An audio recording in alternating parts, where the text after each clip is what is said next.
Excuse me. Okay, I guess we're all set. All right, welcome to the October 7th Finance Committee meeting. October 7th, 2014. Tonight, we're going to start off with a discussion with the CPC. We had several discussions last year about just the funding and the processes and so on, and just to get everybody up to speed on what each other's thinking on that. And we're going to go through the warrant and the financial, the ones that have a financial impact, and talk about those. We may or may not make recommendations on all of them at this point, but we're going to go through them. I had scheduled that we'd have a finance director report, but I don't think Bonnie's going to be able to join us tonight. And then also we had fuel facility replacement. Maybe Keith can talk to that or not. And, or not, okay. And we'll go through the minutes. So we can start with CPC. Thank you for, don't usually have this much, don't get this much love at our meetings, so we appreciate all the attention, all the attendance here. It's nice. You're welcome, Betsy. We posted this as an agenda for ourselves. There's one item on the agenda, and so I call our meeting to order. We have 6 members present. Myself, Mitt Wanzer, Jeff Fian, Bartlett Harvey, Don McIver, Andrew Smarco, and Brian Richter. Okay. Back in August, we took up the matter specifically of meeting with you, and in that meeting we came up with a list of questions, and there are 4. So I think we could just start with them, if that's all right. Sure. Do we want to say, just for the record so everybody knows, one of the items on the warrant is to have a FinCom member in the future to be on the CPC committee, just so kind of we know that that's one of the things that's already being discussed and going forward.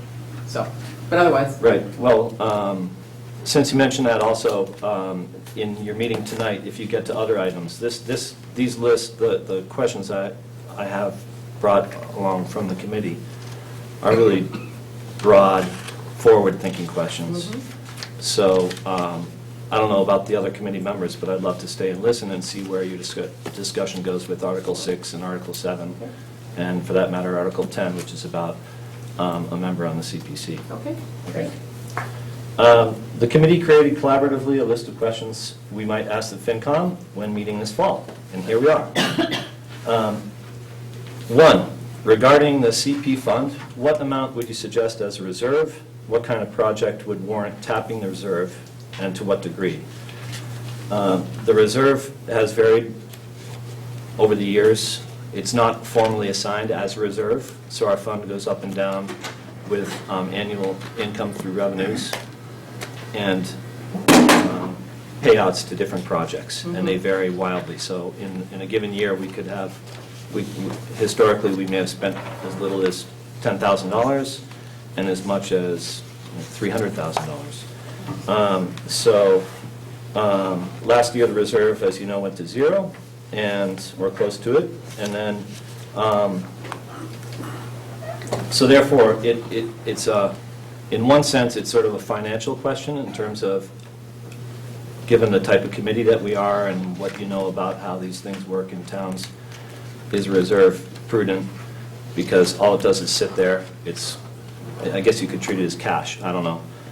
And the other question is, if we did build up the reserve, and this is more, you sort of want to wear the hat of town citizens, speaking for them when spending a lot of town taxpayers' monies, what kind of project would warrant tapping the reserve? So if it built up to a large degree, do you see it as having, being applicably applied to one of the 3 categories, or one of the 4 categories of community preservation, which are open space, community housing, historical resources, and recreation, both active and passive?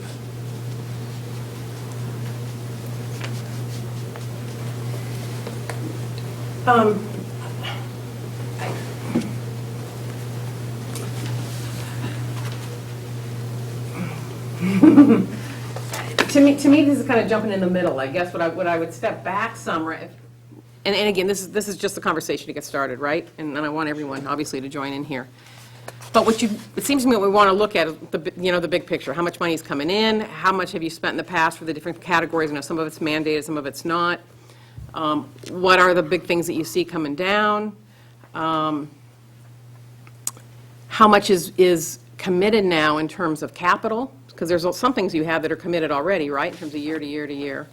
So you put all those things together to figure out what you want to do. And if there is a reserve, then clearly you have a policy that not says how you're putting money into it, but what it's going to take what are you going to take it out for? Because you're not a bank, and nobody wants you to be a bank. The money's going in there to do things. But I think what people are uncomfortable with is, number one, the money's gotten bigger, which is great, which is there. But so we want to make sure it fits in with all the other things going on in town, and it's not just another way if somebody says no over here, that there's another way to do it over here. In some cases, that's good, that's what we want, there to be another avenue, but in other cases, if it's just mom said no, so we're going to ask dad, then that's not necessarily where we want. And I know that's not your intention. We're just one of the parents. I know. That happens, it happens. I know. So I think the overall, and again, I want other people to jump in here, but the feeling is just that the whole thing is fitting, and it fits with the rest of things that are going on in town, and that we're all comfortable with that. I mean, that's the bottom line. In terms of how we go at it, reserves, somebody else want to speak up here in terms of any particular comments? On a couple of different levels specific to the subject of reserves, I think actually the expectation that I run into in folks in town who, supported it is that's exactly what the majority of the fund would be for, land purchases especially being, expensive and being able to save for them over time, which the town, used to do even before CPC, is the expectation that that's primarily what we're doing. I and others understand the legal requirements to fund other directions, and I think that's good. But my bigger concern, dating back to our experience over the past couple of budget cycles, is really with the oversight and the integration into the regular town financial process that occurs. I'm comfortable with all the folks who are making decisions on that fund. And the decisions you make, we can, debate on a case-by-case basis. That's what the town meeting's all about. But in a couple of instances, each of the past couple of years, we had things come in at the last minute, and, everything else that had a financial cost associated with or expenditure had been known about and vetted at some level over the course of several months. And I think it was more by oversight in general on our parts that we did not create a process for oversight of the of the CPC fund. I mean, in the grand scheme of things, it's relatively new compared to other items that have their own unique funding mechanism. But it's not alone. There's a lot of things that have their own funding mechanism. The water department is different. The various school funds are unique in state law. So it's not that the CPC is the only entity in town that has a unique financial structure. I'm just mostly concerned that, given all that we integrate it right into the budgetary review process, and probably more importantly, the capital planning process, because a lot of the items that pop up there, from time to time, good expenditures, are items that otherwise might be competing for funds on the capital front. So, in fairness to everybody in the town, the one thing I think I'd want to be able to say at the end of a budget process is any project that was funded with CPC funds had the same type of scrutiny and basically had the same comparative review that the other capital items did. So I just think that those are all very solvable problems, and getting ourselves into more of an ongoing dialogue and developing some policies about how to integrate you while respecting your unique, statutory role. That's, I don't have any major complaint about what you do or have done. I just think we need to have better rules for the road going forward. You need a set of financial guidelines. You really do. Similar to what we have, but crafted to meet your unique circumstances because you are a separate operation. One of the things that I get concerned about is having some methodology so that we don't find ourselves putting too much money into projects that require bonded debt, where that money is essentially lost to you over the next time, 10, 15, or 20 years for a project, and you have to pay that out every year. And the money's no longer available to do projects that come in. You need to have a certain percentage of that set aside to say, no, we don't go beyond 20% or 30% in any particular category. And that's another good reason to have reserves, is you can set up a reserve so that it's a reserve for a particular category, I would think, especially when you're talking about open space, because those are usually high-ticket items. So if you don't have a real burning need to burn through that money this year, or that percentage that's setting out there for open space, you keep that reserve going till you build it up, so when the real project comes along, you've got the money to handle it. And that's why and like Paul said, I've no quarrel with what you've been doing up to now. You guys have done a good job. You're trying to support the community. But we need to have it integrated with all the financial services in town so that everybody gets a fair shake. And I think that's easy enough to do, to set up the guidelines like that.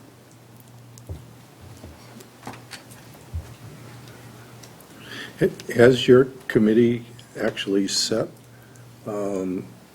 goals, if you will, for the next 3 years, 5 years, where you see, maybe there's 1 or 2 parcels of land that you think might come on the market that you might be interested in, or talking with the rec department or the housing board in the 4 categories. I don't know who the outreach point would be for each of those categories, but if you had contact with them and sort of understood their needs or wants or needs going forward, I would think that you could put together a set of goals that could be in parallel with their goals.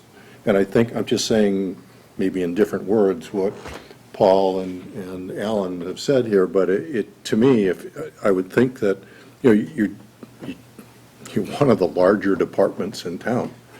You have several $100,000 worth of income, if you will, per year. And we've got a lot of departments in town that don't spend that much money. So it's a pretty good sized entity within the realm of Littleton. So having, a 3-year plan or a 5-year plan that's aligned with the 4 areas of concern that I guess are legislated by the state, Keith, I guess, by the state, I think would be a meaningful way to think about how you go forward. And, maybe each of those has some kind of a reserve if, in fact, you see large projects over the next 3 years in those areas, or not. I don't know. I mean, I don't know enough about what you're doing and the details of what you're doing, but to me, it would seem to be a logical way to go about sort of aligning your funds, your decision-making with the 3 or 4 areas of the town and the departments that you could be aligned with. Just my 2 cents on it. I think one thing we got to remember, though, that this isn't town's money. In just strictly the town of Littleton, it's the townspeople's money. So when you talk about looking ahead for the various departments, we also have to keep in mind that the general public has access to these funds. For instance, we did the boat ramp at Mill Pond. The Baptist Church came in looking for money to do work in the clock tower. We're doing windows in a church. So that in the long-range planning, we just can't look at the town, building town infrastructure itself. So it's just the townspeople's money. And and I've said it before, and I'll continue to say it, that the citizens pay their when they pay their taxes, a portion of that goes into this fund. And at some point, they want it back. And we have to keep that in mind. It's their money, it's not our money. But those sort of projects should be included in the same sort of plan, you know, whether it's a town project or whether it's, individual outside historic I projects. understand that, but the thing is, we don't know when they're coming in. They come in anytime in the 12-month period.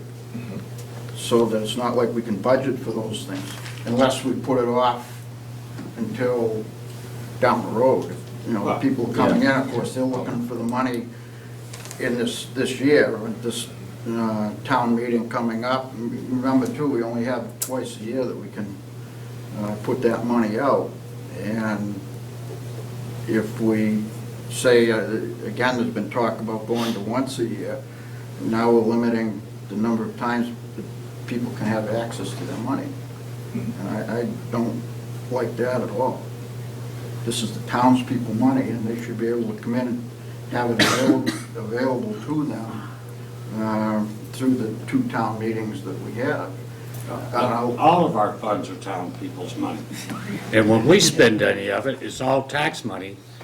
We have to have selectmen on board, and we have to go to town meeting, and the townspeople say, yes, the budget you put together for elder services is correct. We sign off on it.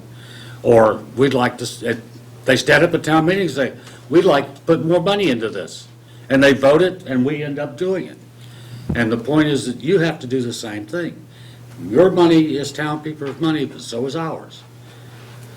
You should be looking, like he said, out at what you're going to need to do in the future.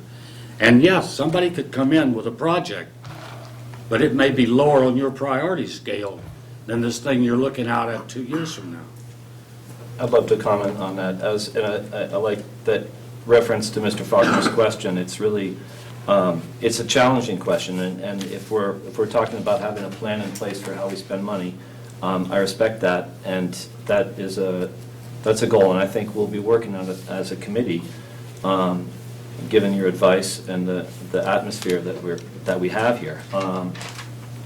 It's going to be a challenge, though, because I think if I had to answer you right now, it would be sort of a yes/no answer, and the question is, do you have a plan in place, and would you like to employ some plan that would take care of this problem? And I think no, in the sense that the process has been to date, we don't have a plan, that is, because the process to date has been that, we take applicants, it's very much an open door thing, you drop it at town hall or email it directly to committee, and we'll look at the project during an open meeting. And up till now, it's been, that's worked fine, and everybody's had access to us, pure direct access, and we've been able to fund nearly every project that's brought before us. A great privilege, but okay, so that's and related to the no answer is that we don't have a process, is that our plan is that I think our committee is intentionally large. Having 9 people on the committee is sort of I think what the state legislature views as the business is important, and it's the kind of stuff that doesn't get hashed out on town meeting floor when making a selection of which of competing projects to go with. So we will have to continue to wear that hat. Somebody's going to have to make the decision. Moving forward, I assume it will be us. But to get to the yes part of the answer, I guess if I were to say to Mr. Faulkner and the rest of you that yes, we would like to have a plan in place, the plan wouldn't allow us to sit and take a project and hear about a project and be able to say yes or no on the spot. We'd still have to weigh it in light of other projects. And I think that the peculiar problem that we have is that up till now, to date, every town project that we've been asked to look at has been directly promoted by people within the town government. And so given their professional advice, we'd say, okay, and it has its merits according to the presentation by the applicant, and it has the blessing of 1 or 2 parties in town government, and 3, if we have, we're told by the town accountant that it's affordable to us, then we'll approve it and bring it to town meeting floor. That's been the process we've been doing. So the only way that I see that we could get around continuing to operate with those two basic, business as usual approaches is to have, is to lock in more than 10%. We currently have a structure of only 10% to one category, 10 to another, 10 to another, and then 70 as available to any of the four categories. And so by creating reserves that are meaningful, we'd have to go beyond the 10% because 10% of our current budget is about $50,000. And to say we're going to dedicate $50,000 to those big ticket items and hold it in reserve for when they come up, we'd have to wait 20 or 30 years for certain projects to ever become reasonable. So I think that, and I'd love to hear from the other people in the committee if the Community Preservation Committee would feel that we could create other spending guidelines that, or a policy where we're not allowed to spend that 70% of unreserved funds dedicated to certain categories. Right now it's general. If we apportion that into different categories, both to town projects, but also to leave some discretion for projects that come down the pike that are special. Can you, because a couple things you said. Once you said that up till now, there's really been enough money to fulfill most of the requests that you've had. So the process is more that they come in, and if they meet the criteria of CPC funds, and if you have money left, then the answer is yes. It's not usually a question of, well, we don't really think that's where we want to spend it, or that's not where we want to go with this. Okay, actually, I'd love to answer that. I think that part of the no part of the question is no, we don't have a plan for how we spend our money because according to our current community preservation plan that outlines where we take our information in the decision process, the guidelines we use, they are broadly supported or informed by various town documents that are out there. Open space and recreation plan, for instance, a master plan, a lot of documents that we say are important for our decision-making process and yet don't themselves say very clearly what we want to spend our money on. How many acres of open space, for instance, we plan to save, preserve, or put into public hands over the next period of time, 30 years or something. If there were hard numbers, we could get behind that. But that's one fault of the process, is that it's a little bit vague, and the other is those plans are outdated, and what we end up with is going on the advice of town hall, which then gets into the last minute thing. It's not their fault that they have an applicant who came forward with a true need, but it's totally outside of that process of developing a plan that's longer looking. And I don't think you should leave, this is my opinion, I don't think anybody in town should feel comfortable with our committee of 9 volunteers coming up with a plan on how to spend this big budget for the next 30 to 50 years. It's not the thing that I feel comfortable our committee having the right expertise to manage or to create. Rather than going with like a 20, 25, or 30, you couldn't do a 5-year projection and just start plugging away at things you're going to happen in the next couple of years. I think you could set it up the same way we set up capital, which is what your revenues are every year, or at least Bonnie does. You know what your debt payments are, and then you just at least have a ballpark of what you have to work with every year. And I think the sooner you can start plotting out what's out there, you can start planning for it. And every year there's going to be these last minute, rush to get projects done. But I think there's still a lot of projects that maybe just, sitting there that you can start scheduling, planning for now, so that you can kind of put a process in so that these sort I of... really don't think that's possible to jump in, because take, for instance, the Morgan property. I have no idea where that is in the planning stage. Right. If it's possible or feasible to put fields there, Right. I don't have an opinion. We don't put it in this year or the next year, but you can get a ballpark figure and put it out there. That's what Bonnie does with big buildings like the library. The library was... 5-year term, I respectfully disagree. Well, you can't get a ballpark number on what it potentially would cost to buy that property now, and just put it on your schedule. You don't have to even put a date on it. At least you have it on... That's not the job of the Yeah. CPC. Well, right, but Bonnie has that information, though. We know that's out there. I mean, we have to provide that for you to help you put it on your schedule or on your forecast. I think that's what, I think that's why it's important for someone from the finance committee to be on your committee so that you're directly involved with what's going on through us, so that, numbers-wise, you have that information. But see, what should happen here is, and it came up briefly, we have someone from the Historic Commission on the committee, from Park and Rec, Housing, and these people should be going back to their committees and coming up with that long-range Yeah. plan and bring it to us. Yes, And yes. that's why those people are on the committee. Right. And, Sorry, hang on, I'm on key. we, Sorry. we have to depend on what they bring in. And those projects sometimes don't come in until, there's been some emergency projects close to it, like we did some stuff at the, one of the housing facilities here in town like that.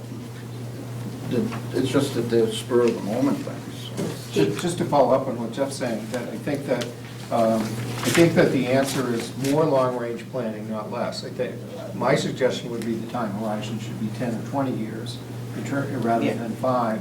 And hear me out on that. But let me first say, I think that it's very important that that there are town department needs and there are community needs, both of which those are the two broad groups, I think, that could go and get CPA funding.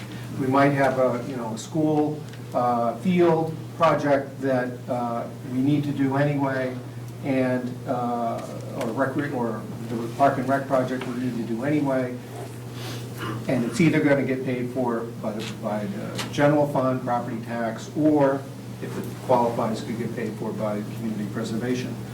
Those projects should be integrated in a long-term financial plan, so we at least are discussing how they get funded. We try to make sure that the long-range capital plan has all the requests that are going to come up, that everyone fesses up to what they're going to need, and if they don't need it, it's not on the list. So you start with you start with what's on the list, and then look at whether the Community Preservation Fund is a potential funding source for those projects. I think that for the town department ones, we can have much better control over that portion of it, so that you don't have a town department anyway coming forward out of order or out of the blue saying, hadn't thought of this before, but why don't we do this if it's not in the plan? I think that we have the right to expect that from our town departments, and that working with them, we can do it. For the community at large, though, I would suggest that there's another way to approach it altogether, and it is that we know that the town wants to be able, the community wants to be able to buy a lot of open space.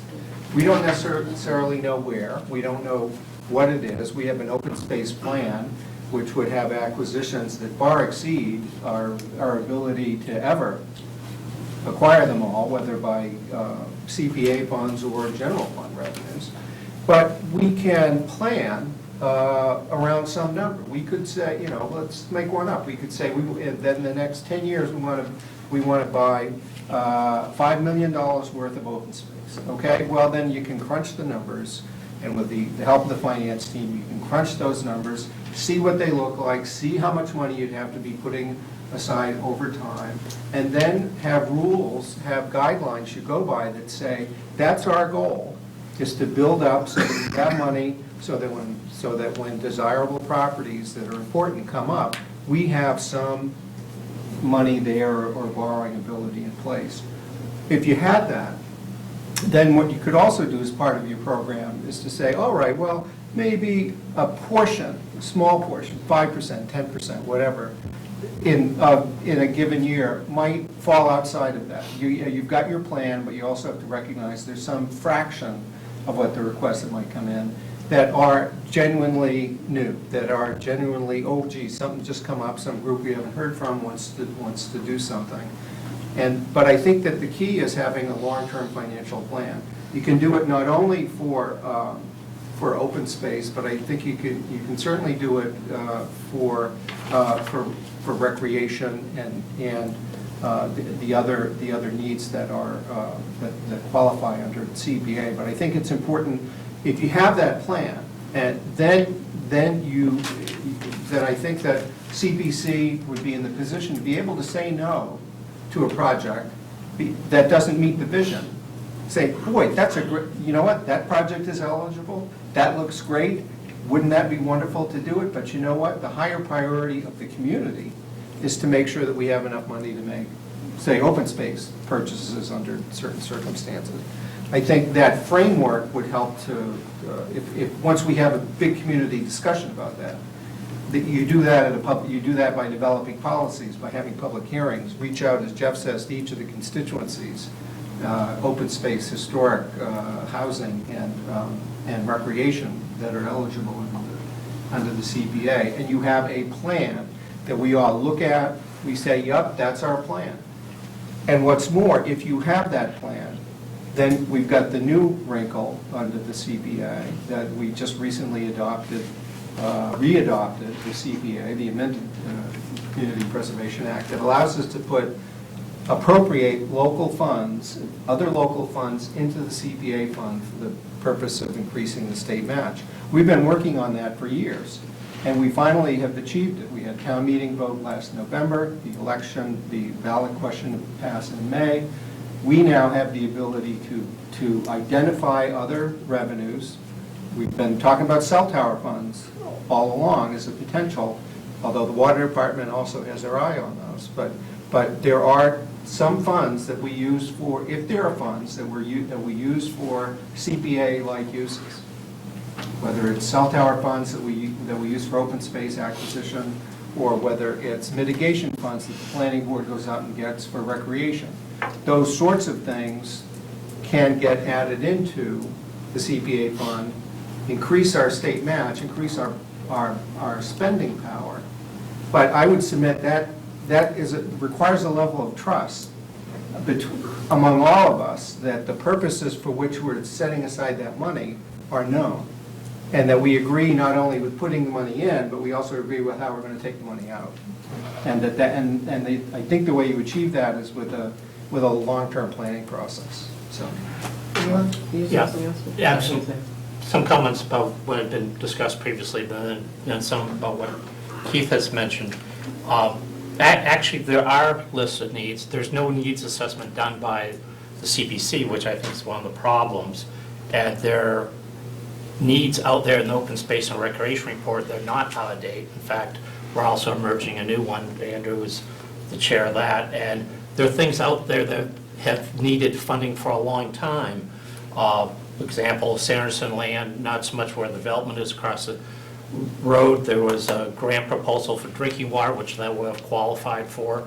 Savas didn't have enough money. We could have put money with it if we had money, which was depleted. There are people waiting with conservation easements for 15 years, people in their 80s. They're not going to last forever next to other conservation land. And the thing to realize with the conservation land, it does pay for itself.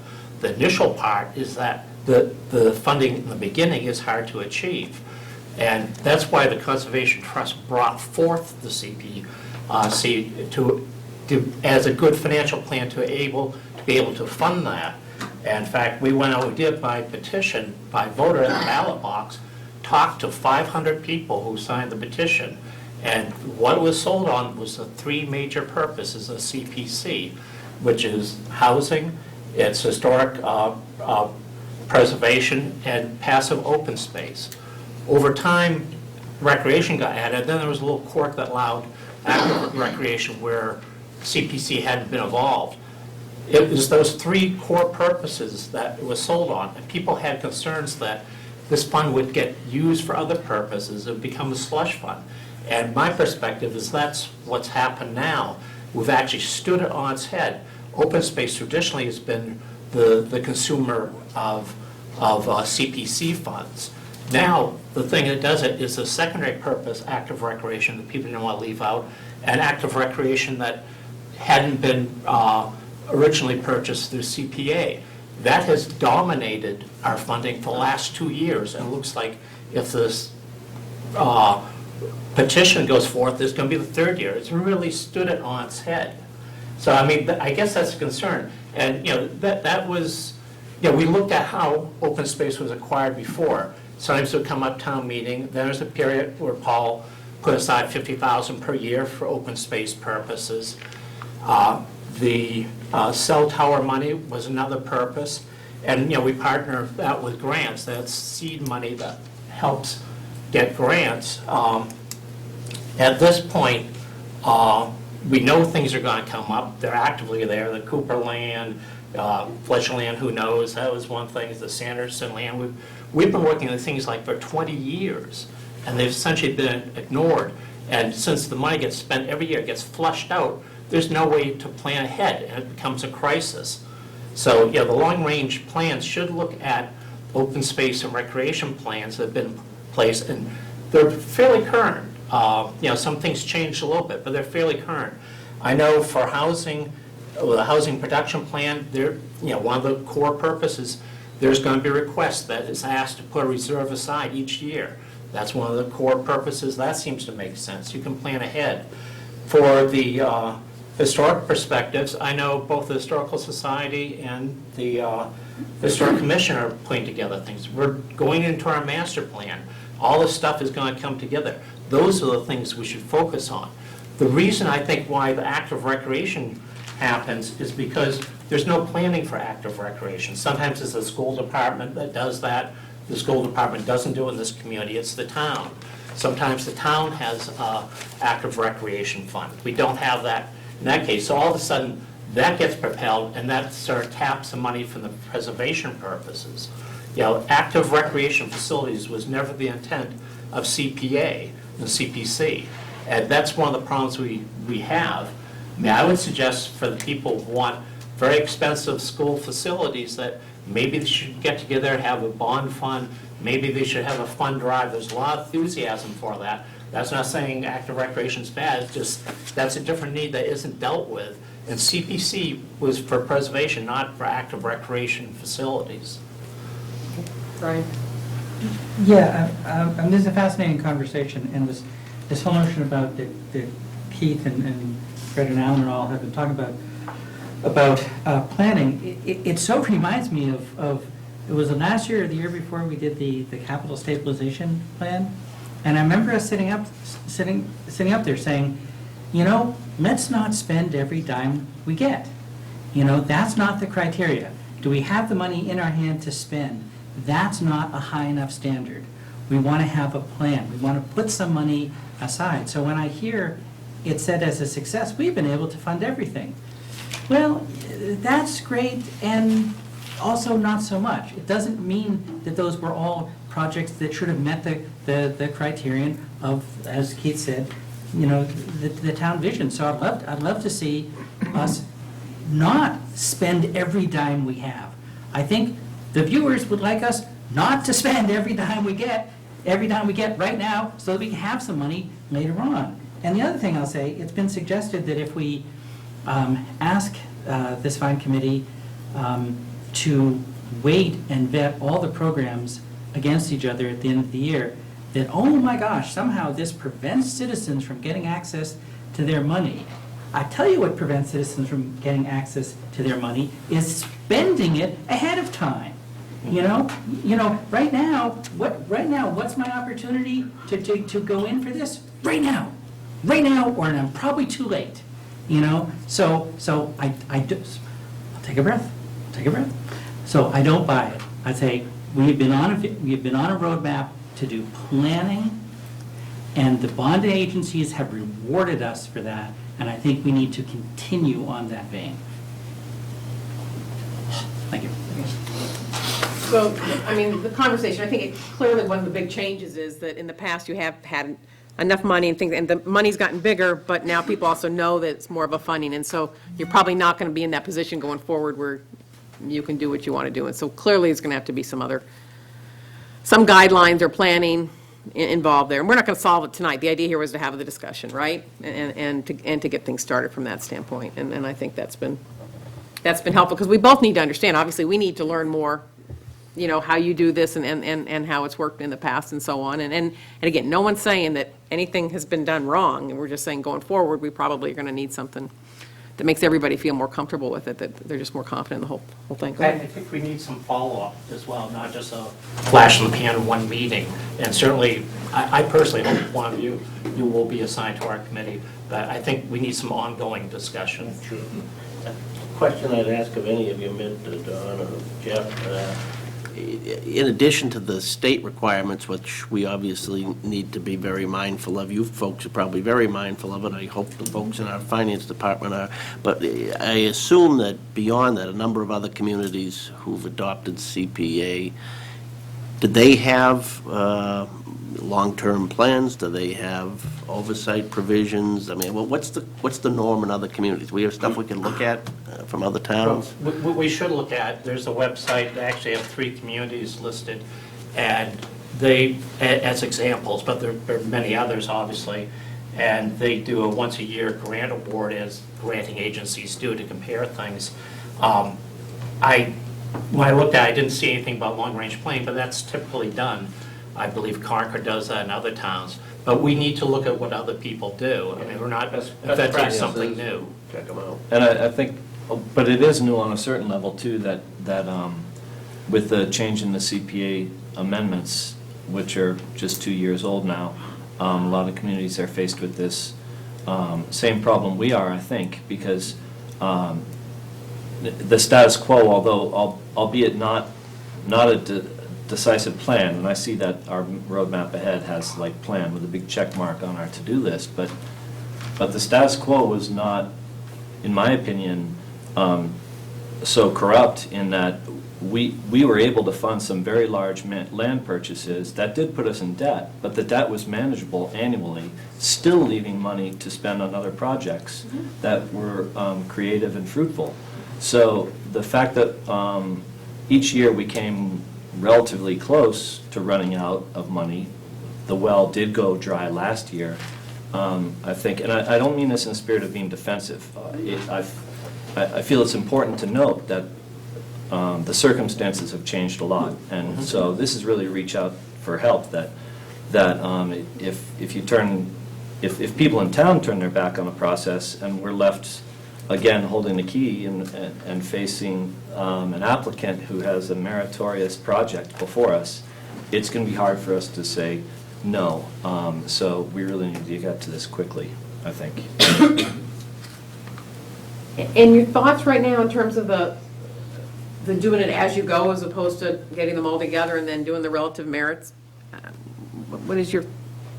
My thoughts are, personally, that we should have a portion of the if we do categories and try to make stuff available. I kind of liked Keith's idea, and it was something that I need to think more about in terms of the way he was dividing the categories, in terms of there being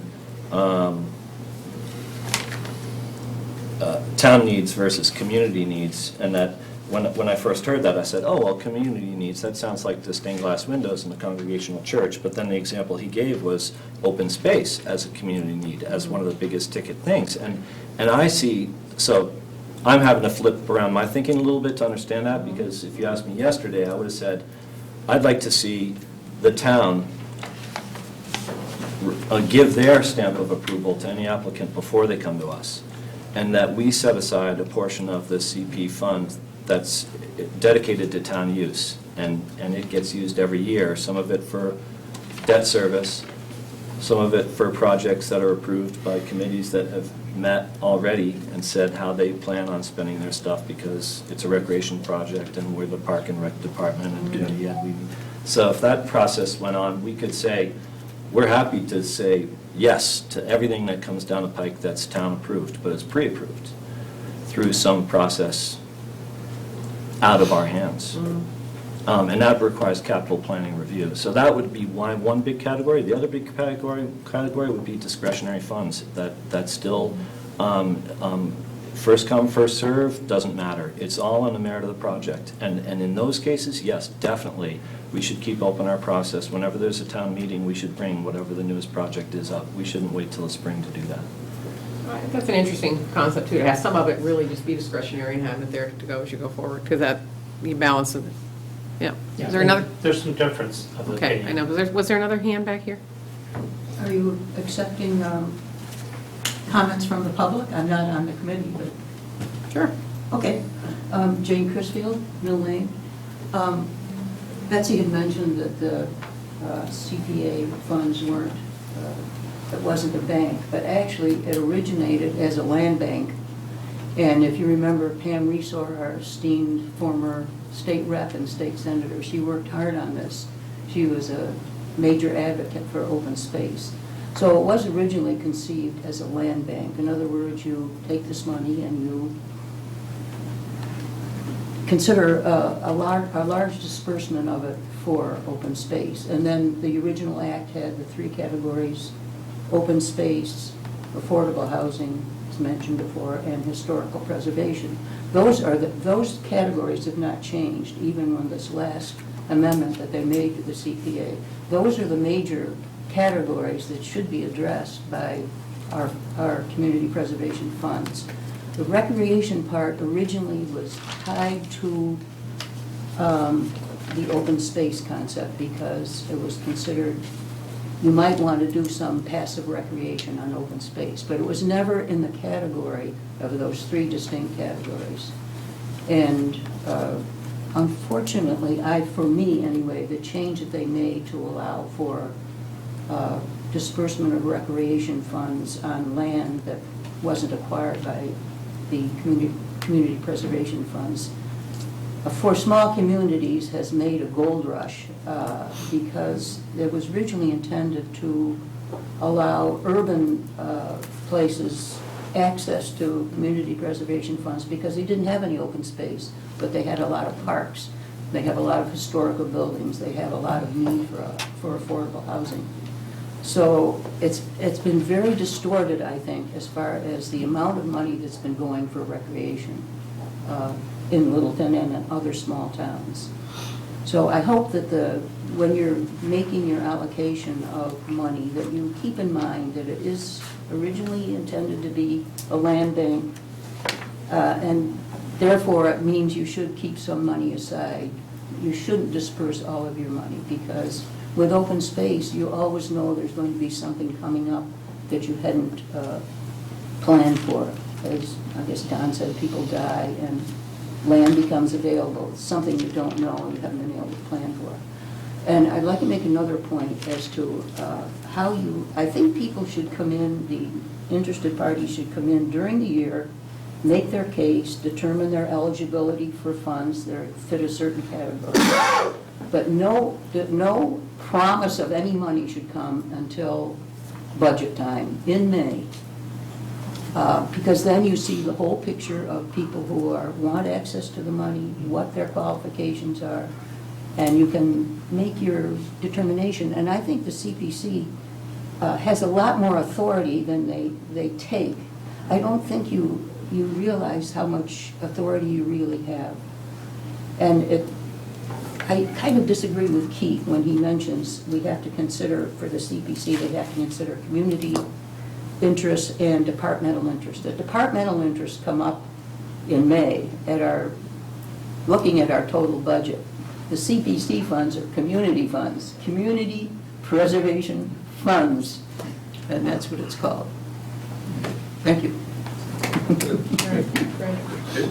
You make excellent points, I think both you and Dawn, but I think, what has transpired here is the legislature in its infinite wisdom, that's an oxymoron, by the way, has put active recreation into the pot, basically.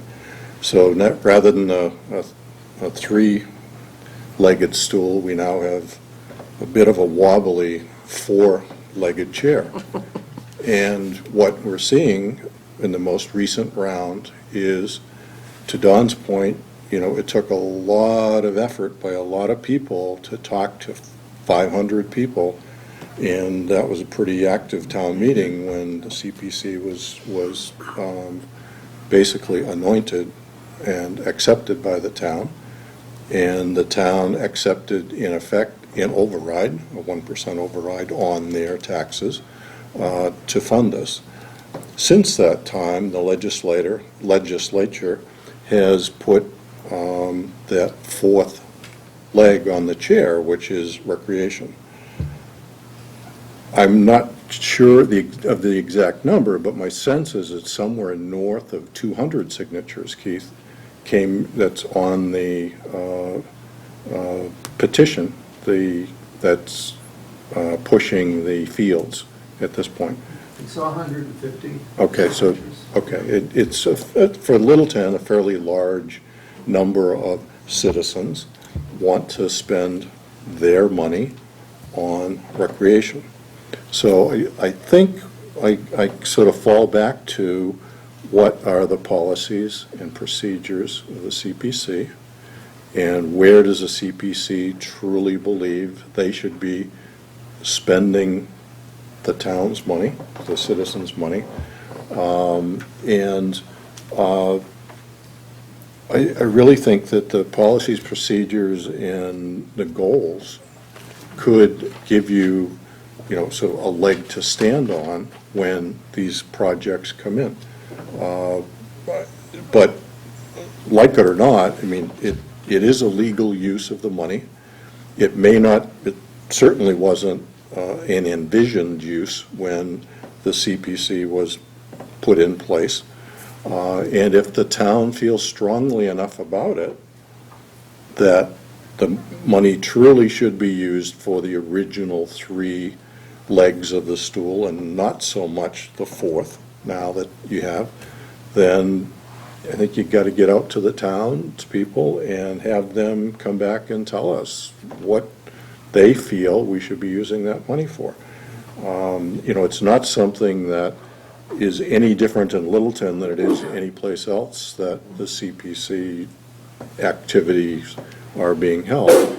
So while I sympathize with Dawn in your position, what's being done now is legal. Whether it's what we really want to be doing with the money, I don't know. But I really think that, the CPC and the people that support the CPC really do need to get together and decide or come forward with their recommendation as to how we spend the people's money that we're putting into this fund every year. I want to kind of we've gone way longer than I thought we were going to. It's great, I'm glad, and this is obviously the conversation needed to be had. So what I want to know is, what are the next steps? What should we do next, right? So aside from getting, somebody else on the committee, I mean, you already have somebody who I know you put your list of questions together. So, I mean, is that the next step we need to get, who's going to actually be working on some of this stuff and determine how you want to? Well, there's some other questions, and I've put together a list of questions. I mean, that's from draft minutes, and we haven't even approved that, of that. So, I mean, that's in transition, and there may be some disagreement. So, I mean, putting together questions certainly makes sense, but that isn't really a finalized list of questions. Also, I really like to just add a little bit of clarification, not go on much longer. But, yeah, I talked to Bob Durant, who, as our senator, carried on Pam Mesor's land bank quest. And I talked to him at a conference, and I mentioned to him that in Tewksbury, I think the school department was merging with the recreation department. And they're going after CPC money for active recreation facilities. And he was shocked. He was really shocked. He said that shouldn't happen. Now, as far as the change in legislation, that was Senator Cynthia Cream of Newton that wanted to be able to upgrade playgrounds and didn't have funding, but had no open space in town to acquire. So that was why that was changed. And I think maybe the solution would be... Did Durant vote for it? Well, he wasn't in the senator. I believe he did. That was more recent, and he wasn't a senator anymore. Okay. But I think one of the things you pointed out before when this came up at the selectmen's meeting is actually maybe fundraising for active recreation facilities, because there's a hole there. There's no question, there's a hole there. The school department doesn't fund it, the recreation department doesn't fund it, but since there is so much enthusiasm and interest in it, maybe actually putting together funding, and you've mentioned AstroTurf Park, you went to, that had various foundations that support it. I've seen that for parks as well. So that may actually add to the solution rather than have them take all the money out of a preservation fund, because it's a different purpose. And as far as the 500 people talking to, we got feedback from their concern was the money would be diverted from preservation purposes, which is happening now. And we went to the ballot box. It wasn't just 500 people for one cause. We went to the ballot box because we wanted everyone in town to vote, not just the town meeting. We wanted everyone to vote. It was 2-1 in favor of CPC for the purposes that were stated, the three core purposes. And we sent mailings to everyone in town. So that was really a very broad perspective. Yeah, absolutely. Thank you. And compliment you on it. But the fact is, I mean, there's nothing underhanded or devious or illegal being done here. Except that It there's- reverses the purpose. Well, it does, but the, the townspeople got 153 signatures or whatever to do it. So that there is a constituency out there to do. And that's All right. a submission. We'll hear that as you go through. We got to move on. Keith, We should quickly. maintain the You conversation. asked about next steps, and I'm prepared to answer. There we go, thank you. I was going to suggest that at the risk of having another working group, I think that it wouldn't hurt if we could put together a couple of members of the CPC, a couple of members of FinCom, together with the finance team. I'm sure the selectmen would be interested as well. But I think that if there's a hope that this idea of a long-term financial plan and some policies is the way we want to go, that's some roll-up-your-sleeves work, and it would be helpful to have a group who could spend some time on that and then report back to our respective groups. But I think in terms of making progress, we need to move to that kind of a form, bring in the specialists on writing a policy, bring in the specialists on showing what a long-term financial plan looks like, because I think those are the tools that we need to then make decisions about what to do. So. And my list of next steps might include something that Keith alludes to. I think there's three things, and I don't know what they go in order. Well, except for the first. We're going to have before us in a month's time the applicant, I assume, for turf fields brought by citizens. And then that'll go to town meeting with a yes or no from the committee. And I think I don't want that, personally, I don't want that to be a watershed issue and to have one applicant drive our policy going forward. So I want to urge the committee publicly right now, the CPC, to take that in the spirit of we'll look at it in the merits and let town meeting decide on the project. I'm not telegraphing a yes vote on right now for that, but I would just say that we can't change we can't, in other words, set our agenda for the October meeting. We can't make the agenda so that the first thing on the agenda is policy, and the second thing is the turf field. Because what we'll do is we'll create a little schism or some problem. It's just not genuine to say we're going to decide tonight on whether we allow recreation projects I and agree then with that. hear the turf. That just is wacky. So, and I don't hear anybody saying that, but I'm just putting it out there as like, this is not how it's going to go. So our first step really is the turf. That's inevitable. And the other two things are policy on spending that we talked a lot about tonight, and our own, and the third thing would be to have a needs assessment hearing that we periodically have that are sporadically attended, or poorly attended largely, a needs assessment where we ask the community explicitly to come to CPA and we do a listening session. And I think rather than have it be, tonight's listening session is on a certain category, we wanted to open it up. We would say to the town, what is meaningful to you about the Community Preservation Act, and how would you like to see us use it in our community moving forward? What are your needs? So that would be the three things we do: the turf fields, the policy, and the needs assessment. And I'm not sure how the latter two, which order they go in. Thanks for your questions, especially the last one, and I know we have work to do, so much appreciated. All right, so you're in agreement on a working committee, though, as Keith suggested, to go after get some people that can just roll up their sleeves and really get into some of this? Because, I mean, that's really what you got to do at this point, right?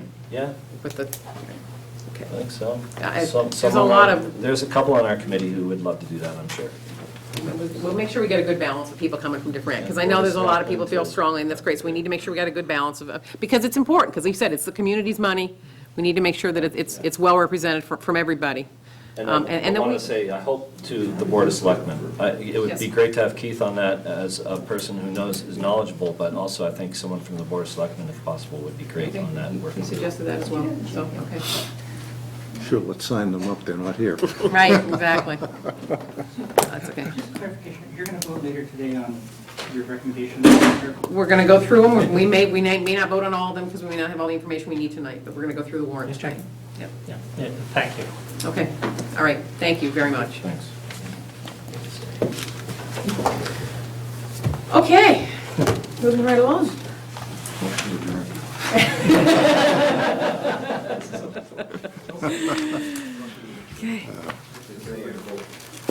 Okay. All right, so the next item is we're going to go through the warrant for the items that have financial implications, and we usually vote whether we not approve, but whether we recommend them or not. Correct.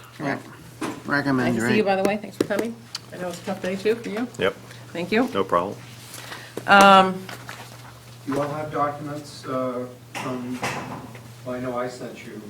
I printed them off today on my home computer. Yeah, okay, so you all have them? We have a, Can I share, can I look at Over here, I'll get them. What I have is this, and it's not the same. I was gonna throw it up on the screen, because the video screen. We got it, yeah. Do you have an extra? Do you have an extra? All right, Mine is not the same. I say, do you have an extra one? I do not, I apologize, I'll have to Because share. mine is old. The one I You have to use, I will. share with Peter or somebody, please. How much, how old is it? You guys, you don't have one either? How many, I didn't print I know them what they off? are, I mean, we went through them I know, we did. 15 times Well, I already. know, and I don't think they've Article changed 2 that is- much, so. My Article 2 is totally Oh, we All have, right, it. they may have changed the order or something like that. All right, so let's just do it. Betsy, when did you send that out? I can put it on the screen. It got mailed out yesterday or the day before, I Yeah, put it think? up. Then Okay, I put it on can, the screen. he just hooks in here. For be ready for you?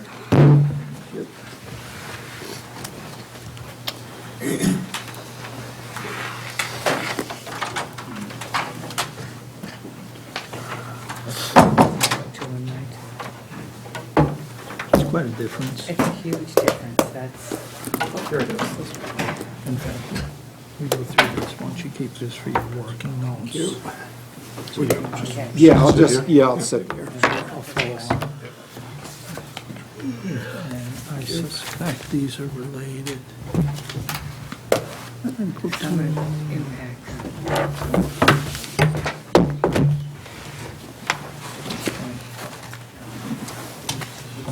Thank you.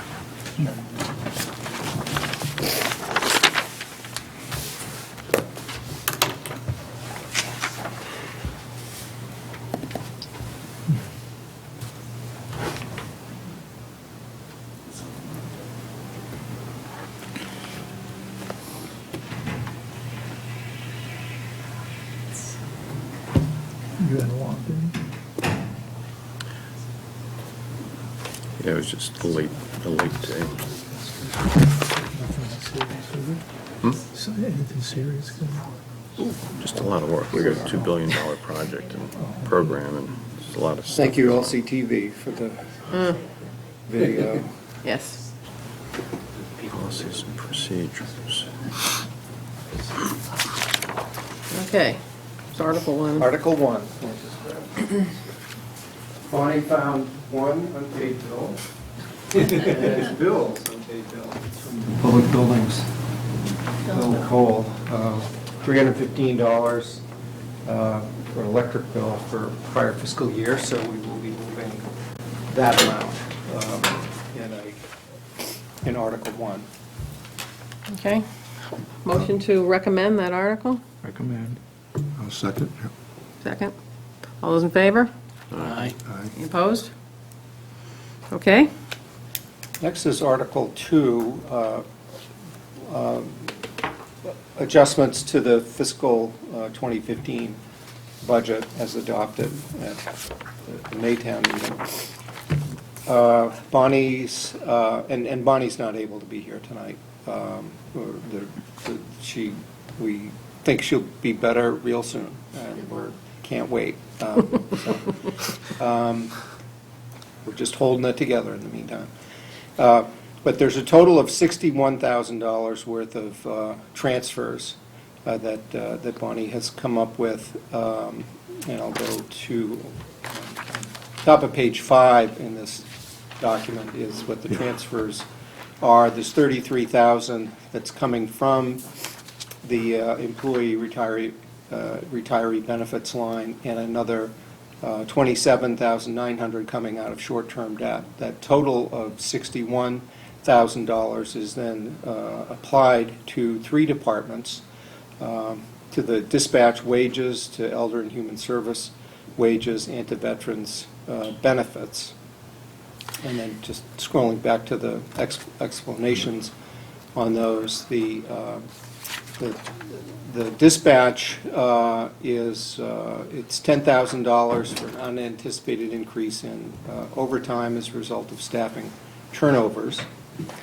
For the Elder and Human Services, what we're proposing to do is actually shift the funding source, and now permanently, for the director's position.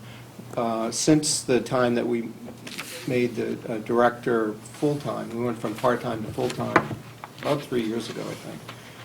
And the way that we were able to pull that off at the time was by charging a portion of the salary to the MART budget, the transportation dollars that we have for shuttles and so forth.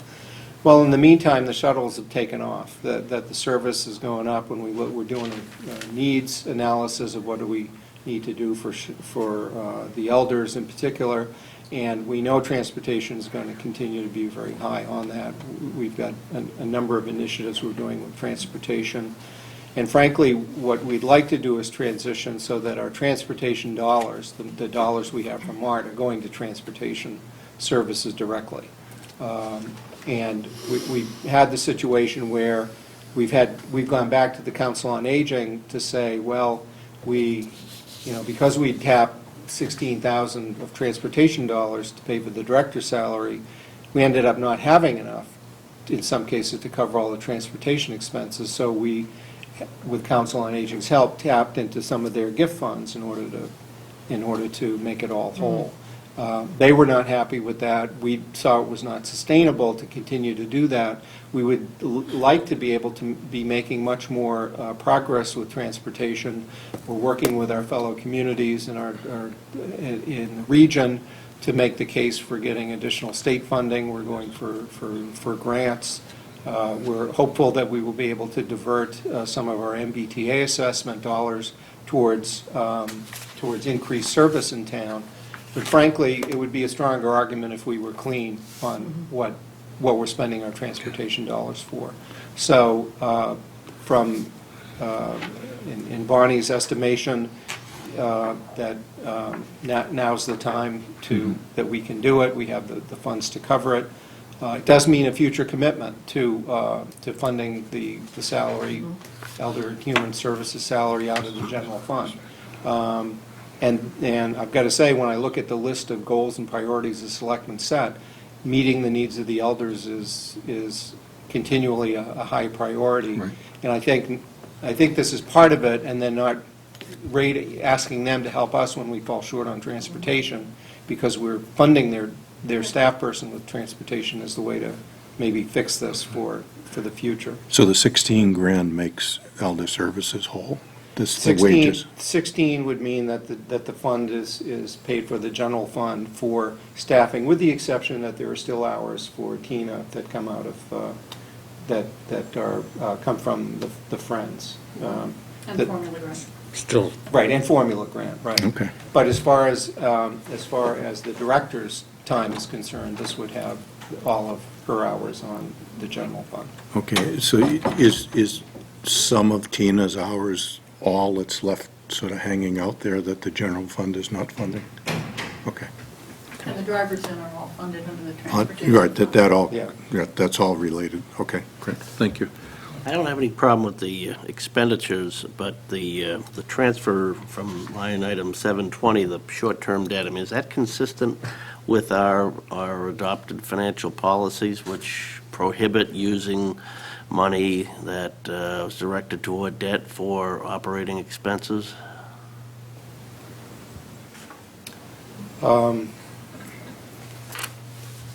I don't know that it would be. What's your, I don't know, what's your Oh, opinion of just that? caught my eye, Yeah. and that, we have a pretty clear policy, and we've, one, agonized over it, and two, Yeah. taking great pride in it. I'd feel much more comfortable if some other source were providing that 27,000, and that we leave monies that are dedicated toward debt for doing just that, paying debt. Otherwise, we get into the habit of shrinking our, debt Ability to- payments Yeah, and yeah. increasing our operations without a funding source. Yeah, let me just not have the battery run out, but I'm going to just check to see, as far as a practice, because I don't know what the answer is, what we've done with other line item transfers. I don't know affirmatively, I'm just raising Yeah. the question. Yeah, I mean, let me just The take a only- look at what we did last November. I don't know if this is the case or not, but I know they've been able to place debt at very, very low rates. And this may just be It's some wiggle room. savings What it says, that they it's- would have if you look at the had. bottom, that's Oh, what I it understand exactly that, is. Yeah, These that- are that's lower where it interest comes rates. from. Policy but says then any it's- savings acquired Right, from that's an that is excellent- supposed to be yeah. dedicated to other debt. Right, That's what the policy says. I understand. Yeah. right. Yeah. But, yeah, whether this was just budgeted or actual, Probably just budgeted high. if they had just budgeted debt They could have service, budgeted but it, not used it. assuming that the interest rate That's was the going to only- be the one only- thing. Right, right, it And came the in a interest lower, rate, right. I That mean, we it need an doesn't. answer to. Same she does with health insurance, right? She projects it at 10%. We're making a it projection. comes- Well, we don't have a similar Yeah. policy on the health insurance. Right, true, but I mean, I'm sure she projected it at one rate and it came in at Well, something I else. get the So- math, I'm just But she's saying, got some wiggle room, so I mean, that's just, I don't know. that's This is, divergent from policy potentially, but I'd like to get an Yeah, answer to it. yeah, We should and have we a should do answer that. to Last year, the transfers were from employee retiree benefits, but not from debt service. Right. So a year ago, we only did Well, let's ask the benefits. question. Yeah, It's a big enough budget, there's gonna be another way of doing it with, I'm sure. And for the matter, and for the sake of the policy, I'm sure we can sharpen our pencil and Right. find a funding source, so. Okay, so So should we pass on that one then and come Yeah. back Hold. until we get something more? hold, yeah. Yeah, Right. and then just to cover the last item of veterans benefits, that we are, and I don't know if this will make you feel better about the policy or not, but of the 35,000 in increased benefits, we're gonna get back 27,000, Alan? Did we already transfer some money into veterans that was supposed to cover us for this year, though? Is this in addition to that? That was last year? Yeah, it's a 75% reimbursement rate. yes. Okay, so, all right, well, that, I have a practical answer to the question you just asked. That to the extent that $35,000 of this increase will come back as state matching funds for $27,000, that you may not feel as uncomfortable about tapping 27,000 in savings from interest rates in order to cover what I guess is going to be a recurring caseload for veterans. But we'll sharpen the pencil and come up with a spending plan on that. But to Paul's point, as long as it's within the policy, it's okay. If it's X policy, then. Then we'll more- find another way to do it. We should find Yeah. another way to do it. Okay. Article 3 is, are three capital projects that are proposed for funding. First is to is $50,000 to increase from 100 to 150 the amount of money that we have on account for the master plan update.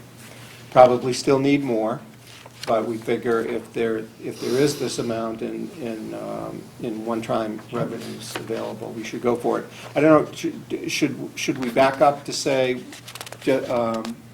maybe it's worth saying, since we haven't had the discussion, and I'm not sure what information, what detail Bonnie's gone over, but on the page with the summary of fiscal impacts, and I should say, this is I think it is it page 3?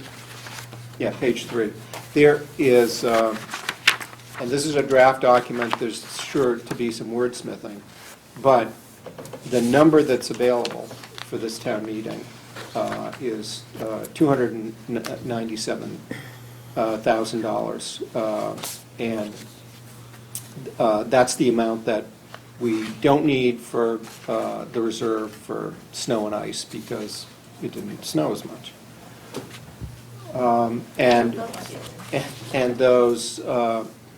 so the spending plan calls for that amount to be spent on $50,000 for the master plan update, $35,000 for an Elders and Human Services needs assessment, which Pamela can talk to you about, and then the balance of that, $212,000, to go towards the replacement of the fuel facility at 39 Air Road that we share with. So is this we have $297,000 to spend, how are we going to spend it? Or is this, these are our needs, and so here's how much money we have, and it happens that we have that much money to spend? Which way are we going here? Well, in any event, it would have been $297,000 to spend. And if nothing else was there, I'm sure we'd be recommending that you put it in OPEB. Okay. So, and when we saw what the needs were, and ones that are, two of these come from adopted goals of the Board of Selectmen. The top goal is to update the master plan. We know we don't have enough money to do that yet, and we want to put away more. And secondly, that another major goal was to address elder and human service needs, and our professional directors and the council, with the support of the Council on Aging, is saying there's a right way to do that, and it's to do it professionally, to do a real needs assessment. The new information, though, and it's fairly new, just in the last several weeks, was that the replacement of the fuel facility, which I guess it understood to be about a $300,000 project, and that in earlier conversations with the prior general manager at Light and Water, the deal was, well, it'll cost you $300,000 to replace it, but I can cover it. Okay. Well, it turns out that it's going to cost more than that, but that the $300,000 is still the upper limit of what the electric department can contribute. So we're coping with the rest of it. We put it out to bid twice. We have bids in hand now, which we don't have enough money to accept. We're holding those bids over to at least pass this town meeting date, so that if town meeting did fund the increment that's requested there, $212,000, that we'd be in a position to then award that bid and to replace the fuel facility. So we can have Jim Clyde and Bonnie come in and talk to you about the specifics of that, but that's just the overall picture of where we are. This needs to be done. It should have been done Yeah. a while ago. The 512 is enough to cover it? Well, the Or are we 512 is as much money as there exists, and the rest of it, if Well, it's no, needed, there's another 50,000, and, Well, that's true. Yeah, you so could- there's 262,000, Right. even if we do the elder services. Right. And we'll wait until May to do the master plan, because we're not going to do the master plan before May anyway. I mean, You're not incorrect on that, and what I don't have tonight is what the final number is on the, The first two items we Right. talked about in the Yeah. context of last year's budget process, the possibility of increasing master plan Yeah. funding and the possibility of doing more with the elder and human services. This item, I don't remember this in the capital plan discussions, or or anything. No, but Well, this it is- wasn't this there one's a- because they thought the water department or the light department was going to cover it. But So you- that's why it wasn't there. But if it has the prospect of landing here, it ought to be in consideration, just because it's off the books and being I dealt with remember with it being someone on else's. there. I remember it being on there Yeah. like 2 years ago, and Bonnie took it off, and she had said, you Because know, she that. covered it with. Because Yeah, it was Sarvis being was cut- paying because it was for it, being don't cut worry short. about Speaks to a weakness in the process if it has the potential of landing back in your lap, and wiping out a $200,000 venture. This whole fall funding thing is beginning to take on too much of a life of its own. I mean, it's sort of like the CPC. It grows, and yet it doesn't have the same set of rules applied to it as the annual budget funding. But in this particular case, I think you'll find that there's a potential environmental issue that we Don't need doubt to it, but do it's, this one. budget process is competitive, and I don't know that anybody else's Yeah. needs got a chance to compete against this. It Yeah, just kind of no, came out of the no, blue. I'm absolutely with you. Nobody got a chance to compete against this. Right. No one. Keith, is there a financial penalty for being in non-compliance? Well, we won't be in non-compliance, just won't be in that business. We'll be going, we'll be using charge cards at gas stations, so. Well, this memo from Bonnie to you says, the Highway Department property on Air Road is currently not in compliance. Well, but our compliance plan is to, and the basis on which we're continuing to operate it thus far is our compliance plan is that we are going to replace it on a particular schedule. That's what our plan of correction is. If we're suddenly not able to do that, because we don't have the funds to do it, then that being out of compliance would take this out of operation, and we'd be using gas cards until we do replace the facility. So. Okay.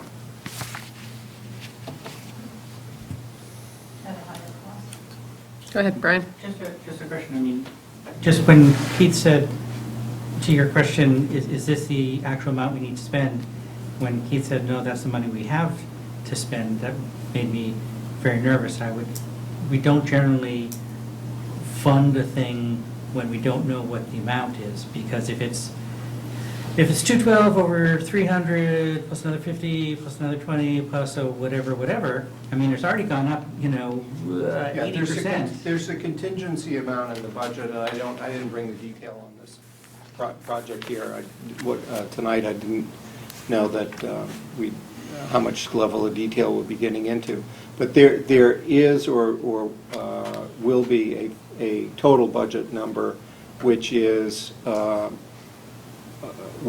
in the neighborhood of $500,000 to $550,000, to my understanding.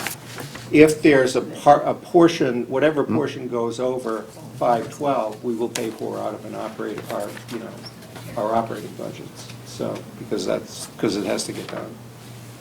If we need to tap 20,000 here or there. Bruce, no, there are quotes and so on. They're just determining which one is the right one and what else is going to be involved and so on. So it's not just a thumb number like this. There are a couple of quotes. They just hasn't finalized the actual what's going to get done. The bids are under review, and that we've asked for the engineers that are reviewing it to make sure that we have the budget, the base bid prices, the contingencies, and just to make sure the construction supervision and all of those things that add up. And I don't have that working number tonight. Yeah, I get all that. It just, in general, I think this board's practice has been to defer an affirmative vote on a recommendation until as good a number as possible is available. That's all I'm saying. Yeah, that works for me, because we've got a little time between now and November 12th, So that's the background for those articles, and then. But just so we know, we don't meet again for a couple of weeks. So anything, not that it's the driving factor, because Yeah. it's not. Yeah.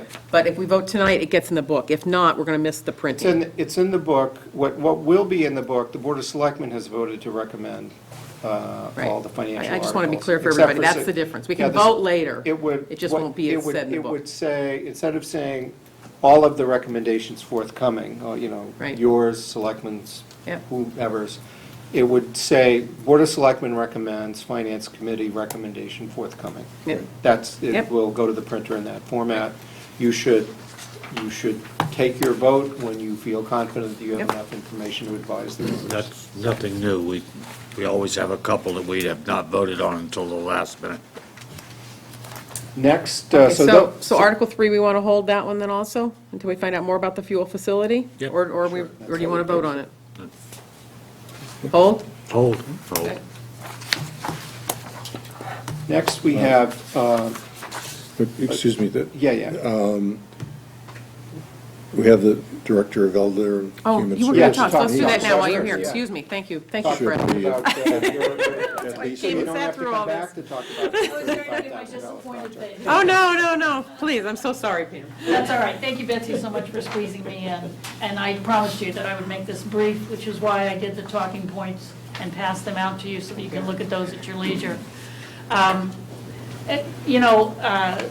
I was actually kind of excited to hear all the discussion about planning, because that's really where I'm coming from with this. If I were dealing with a population that was declining, that was going to be a smaller percentage of the town and was going down, I'd probably be less concerned about planning. The elder population in town is going the other way. Right now, there's a little over 1,800 seniors, 60-plus in town. That number, you'll see, is projected by the state to almost double by 2030. So it's not a shrinking population by any means, and it's also going to be a larger percentage of the town population as we go forward. I was at a workshop last week with Emmett Schmarzo from the State Elder Affairs, and he asked a question that I really want to put out here for you to think about. He asked how many were really looking forward to spending their last few years in an institution. And he didn't get a lot of yeses. You didn't mean MIT. He wasn't thinking MIT. The antidote to that is aging in place, healthy aging, and it's pretty hard to do that without having a COA that's going to be there to help you out. Now, each of you individually might be thinking, oh, my kids will take care of me, I've got plenty of money, I'm not going to have any issues, and I'm feeling really kind of healthy right now. Things can change. Kids move to California, your health can turn on a dime, I can tell you that. And I see it as my responsibility as the Director of Elder and Human Services to plan for that future for us and be ready for people. Keith has alluded to the idea that we want professional help to do a real needs assessment, not an I want assessment, not a gee, I'd really like to have in the next 2 weeks kind of assessment, but something that looks out 5 years, 10 years in terms of what the need is in town. And as you go through the talking points, you'll see, I can guess at some of them. We know that there's hunger out there. No one likes to think about it, but there are seniors that are making decisions between eating well and keeping the house warm in the winter. We know that there are people out there who are up against the wall with taking care of other people in the household who are ill, who have dementia. We know that there's lots of need, and I would like to try to quantify that so that we can put some goals together. If I had unlimited resources and I had lots of staff, there'd be no issue at all. I don't have unlimited resources, and I know I won't going forward, so we're going to have to make some priorities, set some benchmarks, and then I would like us to do some programming, do some planning, do some work, and have something that we can look back at and say, how are we doing? Are we making progress? Are we going in the right direction? Like I said, I can guess at what some of the needs are, but I'd much rather have real data to support that in a plan going forward. $35,000, depending on your point of view, sounds like a lot of money, or in the context of tonight's discussion, perhaps sounds like not a whole lot. We are going to use a group from the Gerontology Institute at UMass. And they've been doing this for several towns. They're good at it. They're good at getting a large population to respond, so it's not just a small group. And one of the issues that we have right now is that we deal primarily with people who self-select. Because we're so short, it's me and Tina, essentially, and then a group of part-time drivers who do the van. It's people who come forward and say, I need help. We are doing right now a phone outreach program, but there's just so much more that we know is out there. We can just get a hold of people and get a handle on it. And just one other little idea I'd like to put in your heads. Current state statistics are that men will outlive their ability to drive by 6 years, and women will outlive their ability to drive by 10 years. So if nothing else, you'll be riding my van. Because trust me, your kids are not going to take you every place. You think they will, but they won't. So I ask for your support for this measure. I'd like to be able to take it to town meeting with your support behind it. Just a thing that occurred to me, I was talking to, involved in some of the fire department interviews. One of the things that came up there, and it may have to do with the EMTs and so on, but they were talking about with the change in the healthcare in the country going forward, that they view that the town's going to have an expected role in that, and that's all I heard. But now when you're talking about this, I'm thinking, are you somehow tied in with that, or, do you? Well, we have no public health arm in town except us. We have a public health nurse from Neshoba Nursing, and she takes care of 7 towns. So we have a little slice of her. We don't have Board of Health staff that take on that role, so it comes to us. You know, we provide the hearing clinic and the vision clinic, and we have the podiatrist who comes every 2 months, and we set people up and hook them up and send them to the places where they need to do things. And that transportation piece, back to that thing about aging in place and the healthy aging, transportation gets people to the doctor for preventive care. It gets people to dialysis. It gets people to the grocery to get fresh food. It gets them to the food pantry if that's what they need. It's a really important piece. It gets them here for the $2 lunch, which for some people, that's the highlight of their There's day. something out there that quantifies and documents the level of service out there as you try to budget and plan and set all this up.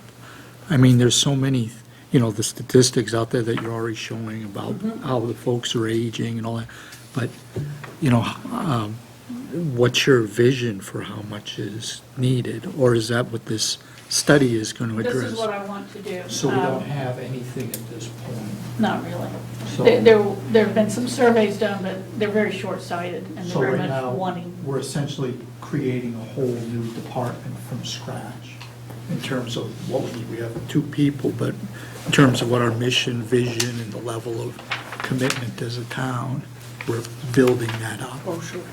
Well, I think when you made the commitment to change it from the Council on Aging to the Department of Elder and Human Services, and you expanded our role to take in those in need, everyone in need, I think that the town made a commitment at that point, a policy commitment, that they wanted to go forward.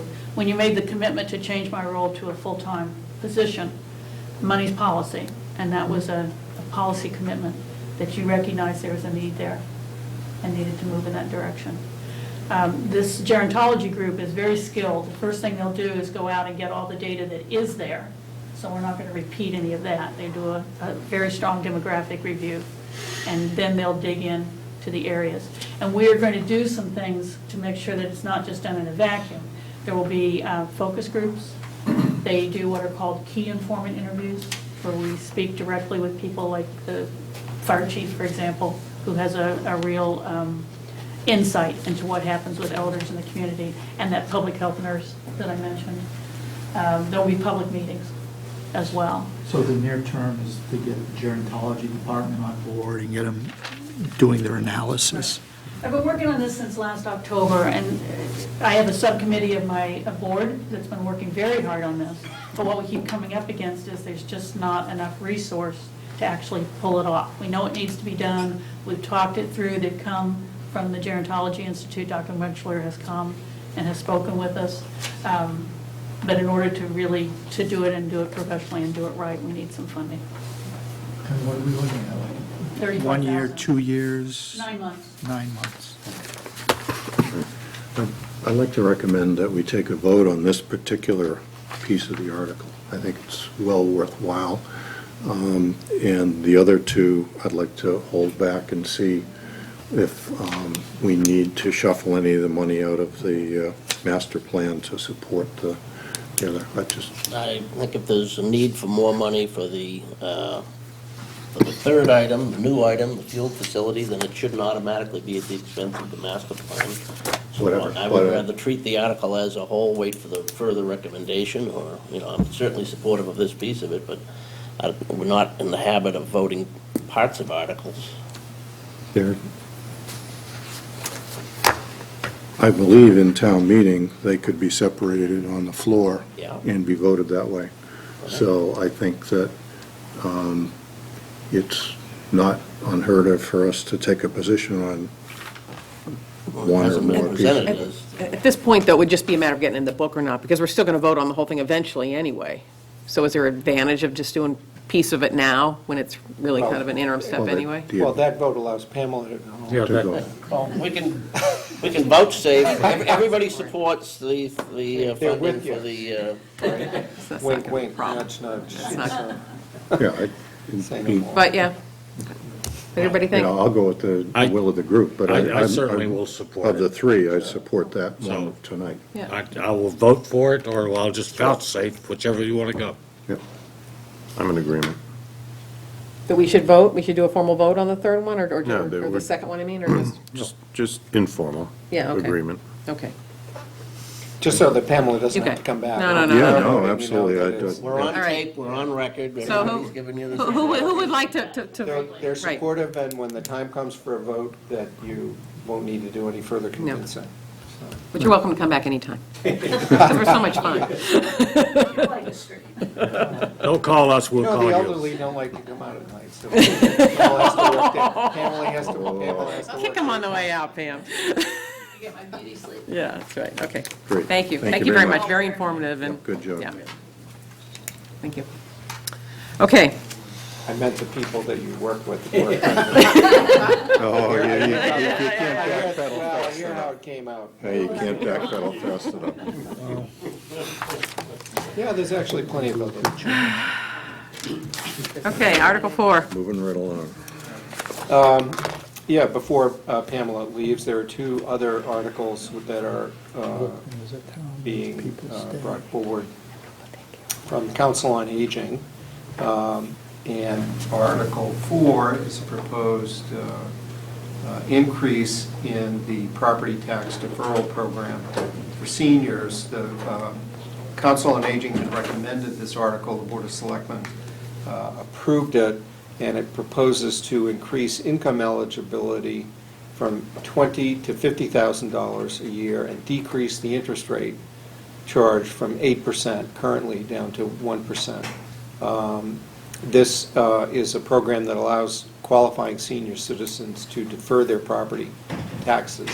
We do get paid eventually, but the ability to tap into the program would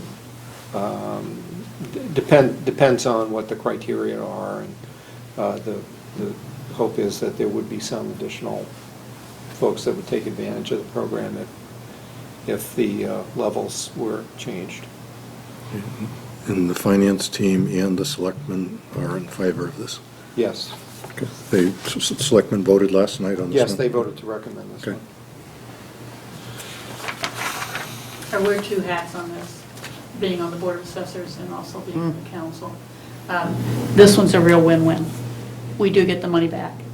There are provisions, the amount that's deferred can never go above 50% of the value of the home. There are statute provisions that it has to be repaid when, most likely, the home is sold, when the senior either exits or dies. And the selectmen proposed the 1% for the interest rate. So the town gets their money back and a little bit more. So it's kind of like a running tab then? Kind of interesting. It is. I Follows didn't know the- it existed either. So it's a running tab, so, I mean, how many years you defer it, and if that person passes away, then And when you the cash new out- property owner's got to take on that bill? When they sell the house. The heirs sell the house. It comes out the heirs. It's basically a lien on the house. Right. It goes as a lien against the house, and it is the first lien. Yes. And what we find now is that the 20,000 was the original statute, years ago when it was set, and most of the towns around us have gone to 50 or 55, somewhere around 45,000, because that kind of an income limit is more realistic. Right, yeah, right. for the What? seniors. How much does that defer now under the current statute? I'm sorry, Alan, The percentage or the dollar amount that we're deferring now? you mean who's participating in the program Yeah. now? No one. Okay. What do you project? It's a little bit difficult to tell. We think that we might have maybe 3 or 4 that would participate, and they don't have to defer all their tax. It can be used as a budgeting tool, so someone can say, I'm going to pay $3,000 of my property tax, I'm going to defer the rest. Okay.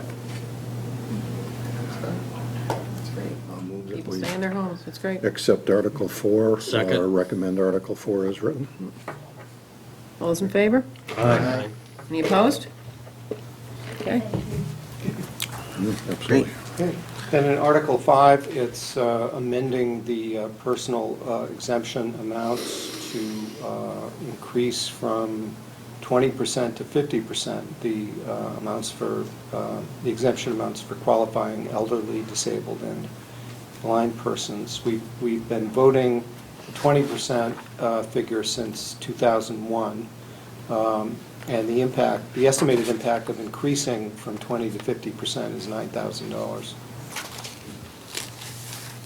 It's a very firm estimate. This was actually advanced by Bonnie.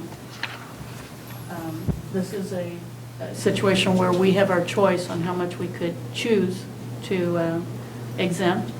The key word is qualifying. It's not everyone. You have to, again, meet the income requirements. And we're not talking huge amounts of money. For example, for the 3 blind people in town who qualify, instead of having $500 off of their taxes, having 50% would let them take $750 off of their taxes.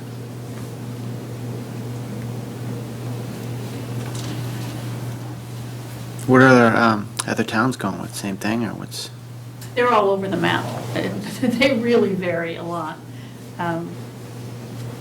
Where does this put us? In the middle of the pack? At the- Yeah, kind of in the upper middle. Okay. But that 9,000 figure is very firm. Recommend approval of the Article 5 to amend the personal exemption amounts. Second. Second. All those in favor? Aye. Aye. Any opposed? Okay. Thank you very much. I think I should get out now. Yes, thank you. Thank you. Thanks very much. Thank you, Pamela. And thanks for taking the panel tonight. No, that's fine. No, that worked out fine. Thank you very much. Okay. The next article, 6, I should say that the next 3 articles, 6, 7, and 8, the Board of Selectmen have not adopted recommendations on. 6 and 7, we sort of view as a match set. That Article 7, which comes after, is the petitioned article for turf fields design. And in the event that town, and where the discussion started was, in the event that town meeting decides they want to fund the petitioned article for turf field design, the problem to be solved then would be, how do you pay for that? And what's the way to pay for it that provides the least impact to the taxpayer? So the answer to that is either to fund Article 7 by simply transferring funds from a mitigation fund, because we have, there's $100,000 that the planning board has for active recreation purposes as mitigation from the Orchard subdivision, 15 Great Road. So, and I should just say, we have 2 proposals that we received from engineering firms, one for $89,000, the other for $192,000. The PMBC, one of Jeff's other hats, is reviewing those now, and they will be rendering a verdict on what the final number is. So I guess the my guess timeframe would be for that? closer to the 100 number, 100,000 than 200. We'd like to think so. Yeah, so for discussion purposes, let's hope that in fact we're dealing with no more than $100,000 to fund Article 7. Okay, in that event. Then the question is, how do you pay for it? Well, the way the article's written, it's do you raise and appropriate, transfer from available funds, or borrow the amount? The amount to be moved would be, it's not going to be 200 if you don't need it. The amount to be moved, say, will be around 100,000. There are two possible funding sources that would have no impact on the property tax. One is to just vote to transfer 100,000 from that reserve where the planning board mitigation funds are. Just take them from there to this article, period. Don't bother these community preservation people, don't have the discussion, nothing. Just do it that way. That's one option. What that option does not get you, though, is state matching funds.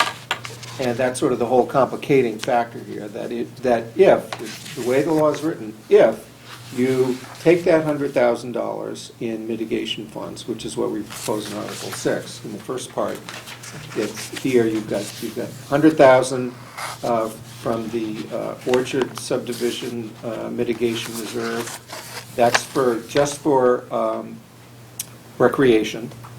If that's all that's needed, then we don't need to go to item 2, which is which is to take 100,000 out of the total of 250. We have,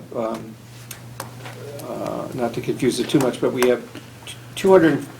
In addition to the 100,000 we got just for active recreation. The 15 Great Road developer also we've received $250,000 in unrestricted funds. Those can go for any purpose the town meeting says. What we're proposing, if you needed 200,000, you take the restricted 100 and an unrestricted 100, and you put both of that in, and then in Article 6, and then you could pull out 200,000 in Article 7. I think the current thinking is if you only need to pull out 100,000 in Article 7, let's only put in 100,000 in Article 6. And if it is that, if it's just 100,000, then you're looking at 25 to 35% state reimbursement, $35,000 that we would get from the state for the simple act of putting it in and taking it out. That's pretty good. That's a pretty good for minutes worth of work. And what I should also say, so that we're not worried about this, we still have between now and the May town meeting to decide if we want any other money to go into the Community Preservation Fund to increase the base for the state match. If we need to have a discussion all winter long and all spring to say, are there $250,000 worth of projects that we all agree we ought to do, for say that are eligible for CPA funding, and that we could get another 25 to, well, if it's 250, then we're talking about 75,000 to over 100,000 in still more state matching funds. So that's a good conversation to have to see if that makes sense for how we want to spend the money. We can still have that discussion and settle that in May. The issue of moment really for the November town meeting is simply, what do we do if the voters want to spend, I will say, 100,000 on the turf fields? Shouldn't we have a preferred funding mechanism to do that? Article 6 would provide that mechanism.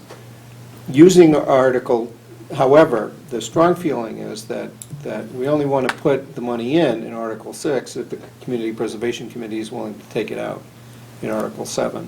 There's no deal on the table that says, well, community preservation can decide not to, to fund the project in Article 7.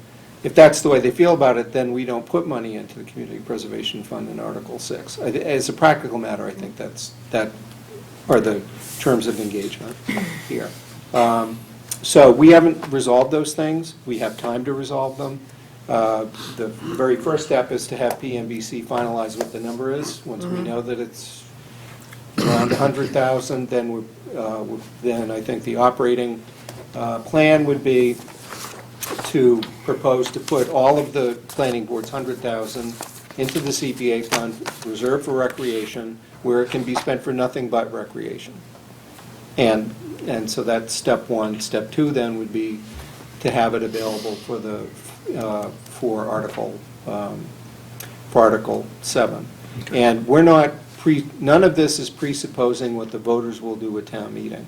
But if the CPC doesn't vote to authorize, say, $100,000 in Article 7, then we never get that option. They're the gatekeeper. They have to vote to recommend the use of CPA funds at all in order for town meeting to vote to do it. So- The way you're structuring the deal for the CPA, the $25,000 or $30,000, does that have strings attached to it and can only be used for recreation, or does that matching fund go into their general fund to sort of sweeten the deal for the CPA? I don't see where the law directs where Okay. where Good. matching funds go. Okay, so that, So I so, think they're, They get their percentage as, so you're right. I don't see where the town has the ability to vote to say where the matching funds go. They go where the law says that they go. But they land in the CP. They land in the CPA Right, fund. they're there, right. They land at Okay, the so they're CPA basically doorstep. laundering the money through and But they take that we're not 35. allocating where the, where those state matching funds go. Is there any hooks in the matching funds that it's got to be in, this is going to be a lightning transaction in and out. Does it have to be in there for any period of time to be matched? No, and I asked Monty that, and the standard is that when we submit the year-end report for June, for activity for the year ending We'll June show the 30, whole amount. we will show how much in our own funds we put in. Okay, And that goes towards the total. So that's why I say, if we put in $100,000 in November and then spend it right away, well, it was still there, so it still counts. And also, that's can also do- why we can do it in May. do it in We could May, do yeah. an additional amount Okay. in May. Okay. Even if you only put them in and you don't spend them. Okay. So, Yeah, aren't we the first community to do this? This we're the is all first new. town. We're the first town to do it, that there were some cities that were ahead of us, but we're the first town to Okay. actually adopt the amendment that allows us to Okay. put additional funds Good. in. and you said that the selectmen deferred on this article last They night? did, on Yeah. Article 6 6, and 7. 7, because, in part because we don't have the final dollar number. Was there any discussion about our concern that, yeah, we figured out where to buy the study from, but how are we going to pay for the field if in fact everybody says, oh yeah, we want to do this, and we spend this $200,000?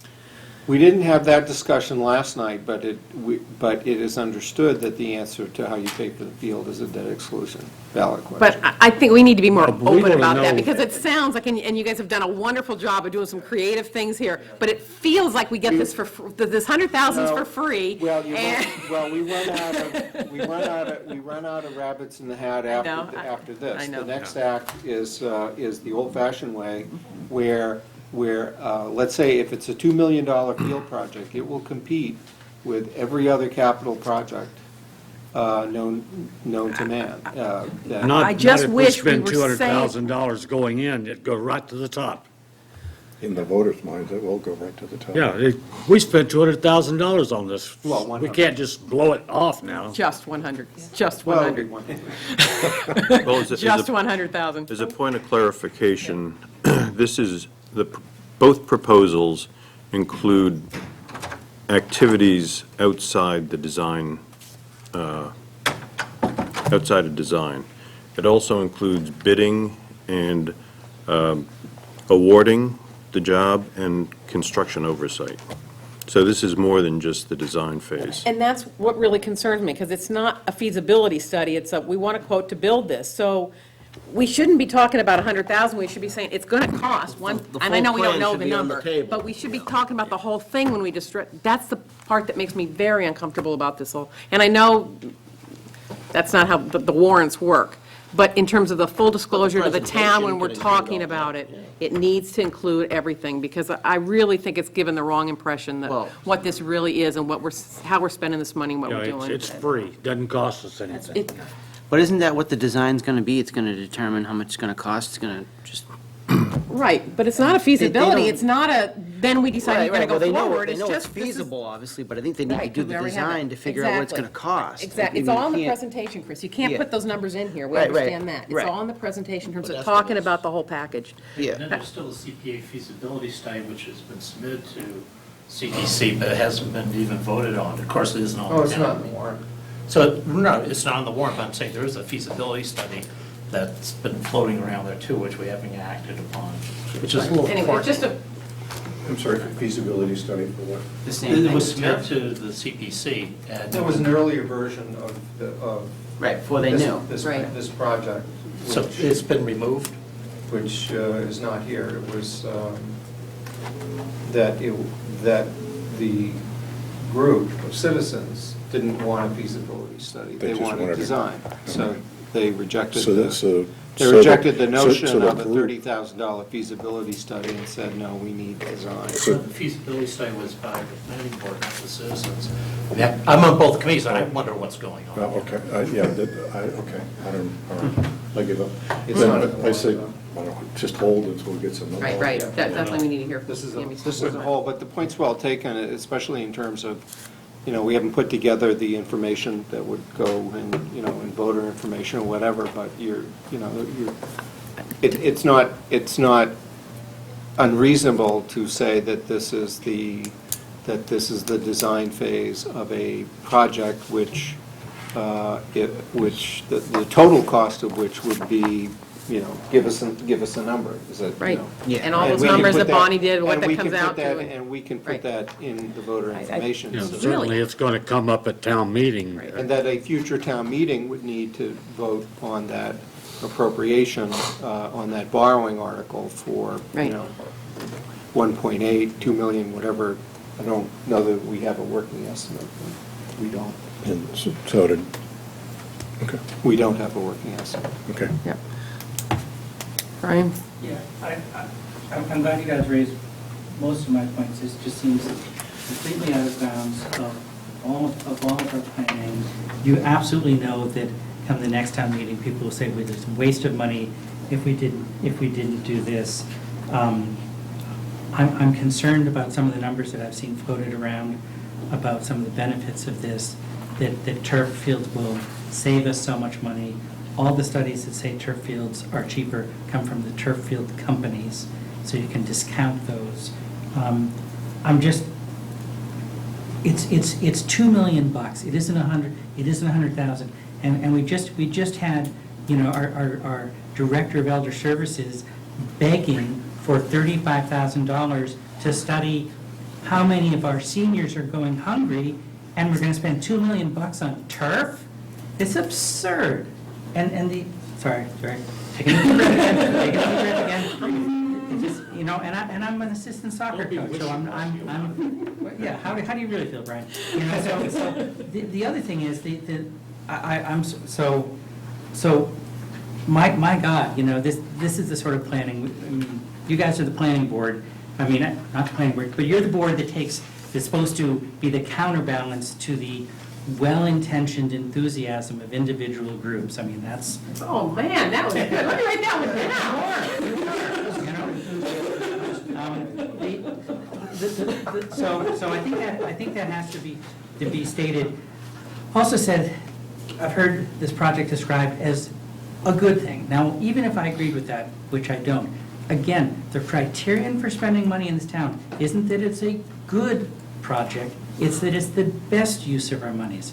I look at our, you know, senior sidewalks, roads, for God's sakes, the sign in front of the library, you know, the fact that we just gave the teachers' union a well-deserved contract without any notion of how we're going to pay for it, which can only lead to laughs. We have so many budgetary needs in this town.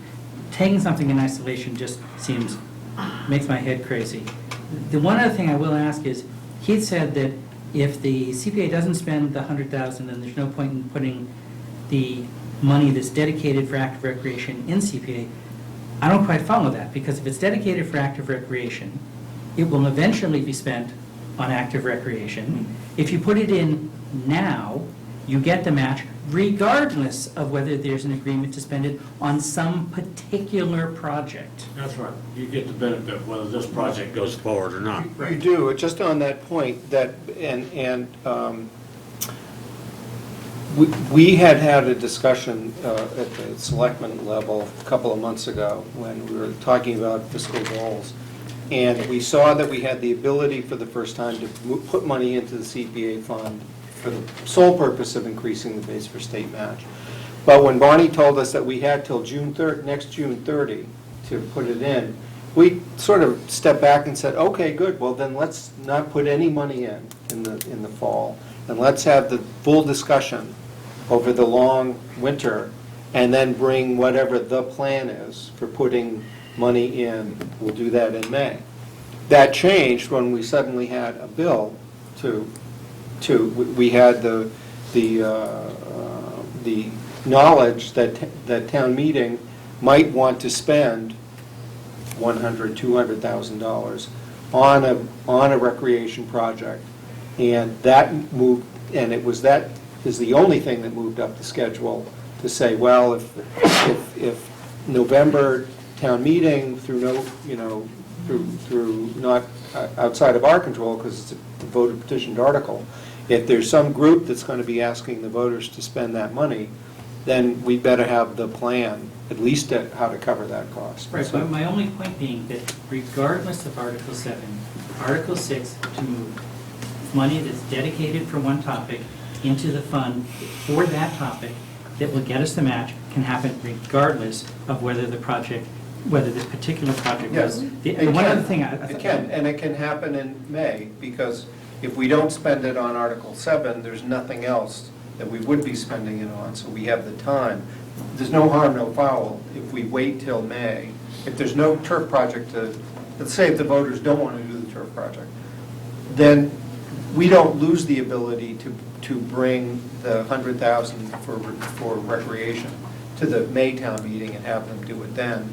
And we would like it to be linked to some kind of a big discussion about how much money should go in, and in general, what do we think should go out. And I think you can also link that to there was talk early on about fundraising that various groups might do. Well, wouldn't it be nice to see if you do the fundraising and then give the town, and then deposit it have the town deposit in the CPA fund? We can give you 25 to 35 cents on the dollar. I challenge anyone. It's like we're WGBH or a pledge drive or something. I mean, we can match. There's the bank. We can match the contributions that are made for particular things. And Just one last point. He interrupted me good-naturedly, thank you. But I know we go back and forth on special town meeting, annual town meeting. Special town meeting is generally reserved for things that are not exactly emergency, but the fields are the fields, and maybe they're getting a little bit more use and a little bit more rare. But in general, this doesn't feel like it meets in any way the criteria for a special town meeting. Thank you. I'll stop. Want to say you hear that, Paul? I agree with those sentiments.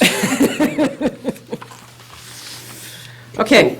so we'll be back with further information on 6 and Article 7, 6 and 7. okay. The TIF? On TIF, we are still in discussions with the company. This is for those who are not aware, that we have a request from the Potpourri Group, which is a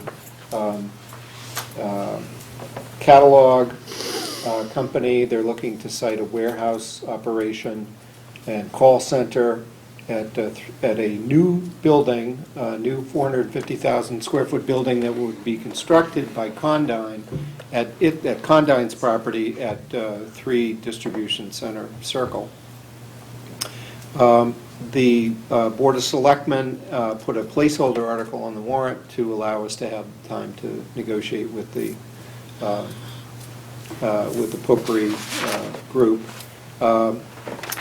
and we don't, and we don't have a deal yet, that they are aware of what we've approved as TIFs before, which we've done it 3 times before. It's been the same deal each time. Rightly or wrongly, it's been the same deal. It was 25% discount in year 1, going quickly down to a 5% discount in year 5, and staying there through year 20. And when I say discount, that the way the TIF program works is it allows a community to reduce the taxes on the incremental value that qualifying project brings you. So that if the company, say, is producing $10 million in value, you can agree to a discount rate. If it was at 25%, then we would reduce not the tax bill on the base. Let's say if the property had been valued at $10 million and they put another $10 million into it, they still pay the full bill on the first $10 million, but on the incremental, that we can agree to a discount. The way the TIF program used to work, and it doesn't work this way anymore, it used to be basically that it's a 2-step process. It's a local property tax reduction, and it's a state investment tax credit. And it used to be that the big money was in the state, and that's changed.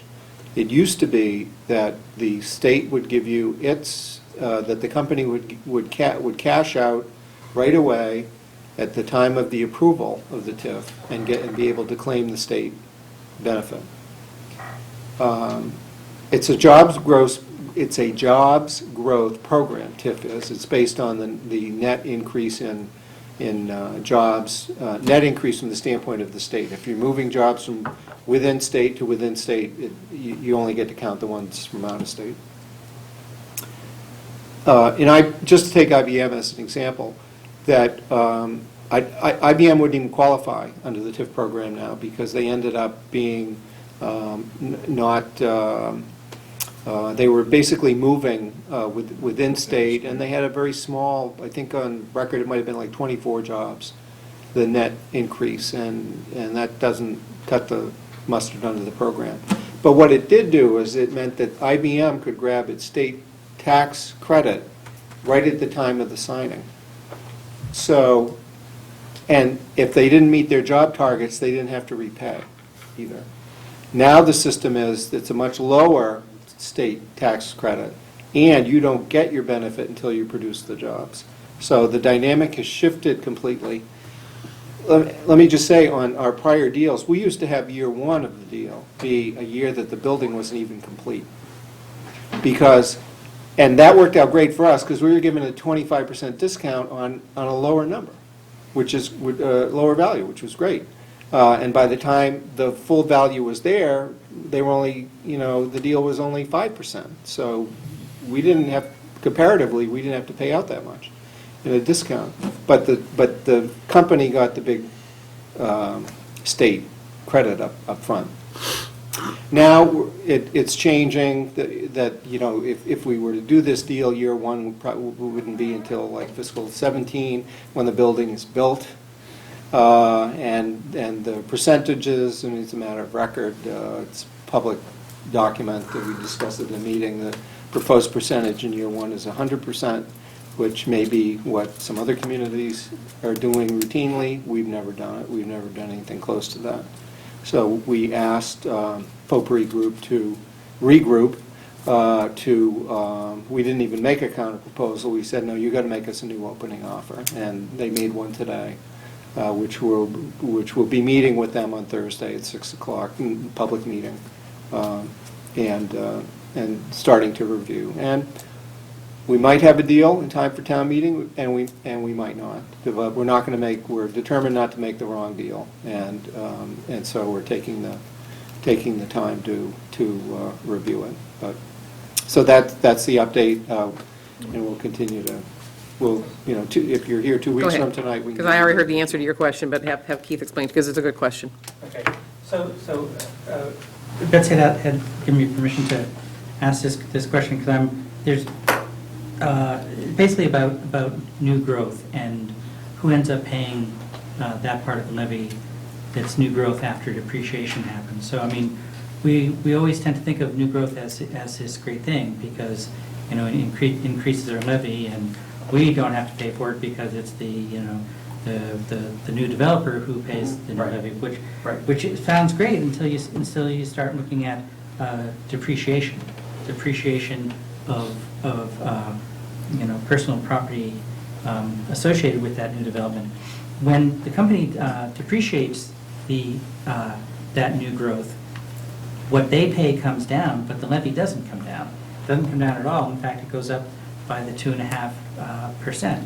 And smarter folks than me have talked with Bonnie and confirmed that that's the right impression. So new growth seems, you know, it seems like it's once again money for free, but you know it ends up not being. It ends up being burden of the levy that shifts to the residential taxpayer, which is part of the explanation why if you look at your tax bills over the set of years, our tax bills are not going up 2.5%. They're going up, you know, more like 4 and 5 and 6%. And so my objection for years, amongst many, is that's gone so much under the radar that the levy stays the same. If you're the new kid in town, you had the wisdom to go to the state agency, which calls themselves heroes for creating economic development, when they're giving nothing, and all they're basically doing is giving an unfunded mandate to the towns to award certain exclusive new companies a tax break at the expense of all the other companies and the residential people. We don't have any vetting process that shows that these folks wouldn't be coming to town anyways, and we have anecdotal evidence, I do, from the commercial real estate world, that every one of these projects was going to happen regardless of whether we gave them a tax break. But why wouldn't they ask for free money? And it's also not part of any adopted economic development policy of the town, TIFs, and we always promise every time one of these comes in at the last minute that, oh, we're gonna develop guidelines and criteria, and it doesn't happen. And then we have to quickly form a committee to review a specific proposal. And it just flies afoul of all sorts of good thinking. That's not the way to attract good business to town. The issue on depreciation, though, doesn't apply just to a Right, TIF. that's different. I mean, that applies to all. That's part and parcel. That applies to all, Objection. that applies to all commercial new growth. Right. And the amount of commercial new growth that's associated with TIFs is pretty small. Doesn't make it right. Sam Park's not getting a TIF. I mean, some of the Thank you, Madam Chairman. Henry Crystal on Middle Lane. This whole meeting has been very, very interesting for me. I see a lot of really sincere thought going on about money and how it gets spent. And two comments I'd like to make about TIFs. I read about them recently because it turns out that almost every state has TIFs and has had them for decades. They're basically aimed at blighted areas in the beginning, that if you wanted to stimulate jobs and companies to come, you had a zone. It was the TIF zone, and you accommodated new business there. And it seems like in recent times, there's been a shift in the paradigm that businesses are finding a way to gain an edge by doing this. But I wonder where Potpourri is looking at get 100% TIF offers from lots of towns. So I'm wondering, why wouldn't we go 100%? If Devon's would go 100%, and if we went 100%, then does that mean that our tax levy would not be impacted at all during the time of the TIF, at least on the personal property aspect of Potpourri's investment? And the personal property aspect looks to be $10 million. Now, we can put that off for 20 years. You know, my taxes aren't going to go up at all. I mean, personal property for residents aren't going to increase. So is 100%, I'm asking a question. I don't know the answer, you know. I'm just a busybody citizen. But it might be that we could welcome them here for the jobs. And That's great. That might be better than some company that's gonna raise our tax levy by $50 million, which is what we residents are all gonna have to pay. So, I mean, I'd like to hear you, can you make any comments about 100% TIF? Would that be a good idea? I think it'd be a bad idea, because what it, in essence, at 100% discount means that they're not contributing anything to, in additional tax to the town. But the valuation would still be added to the levy, right? No, it wouldn't. It wouldn't? No. No, in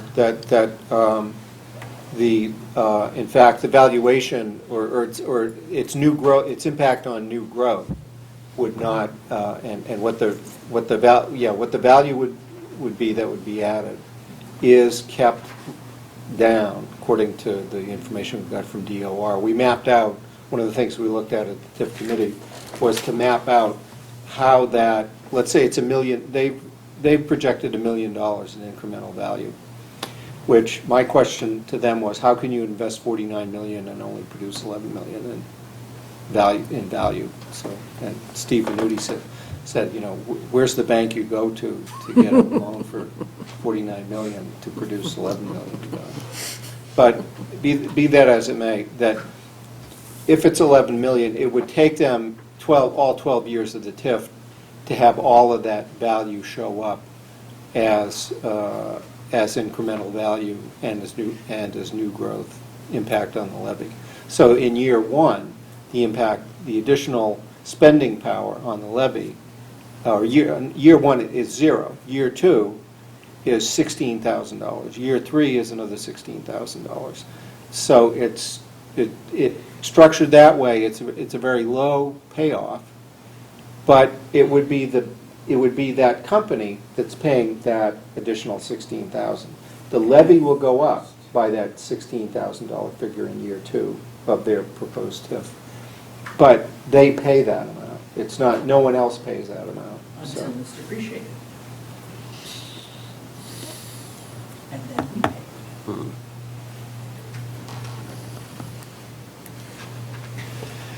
So anyway, so we'll be back with, if we get a deal, we'll come back. If not, we'll come back anyway. So,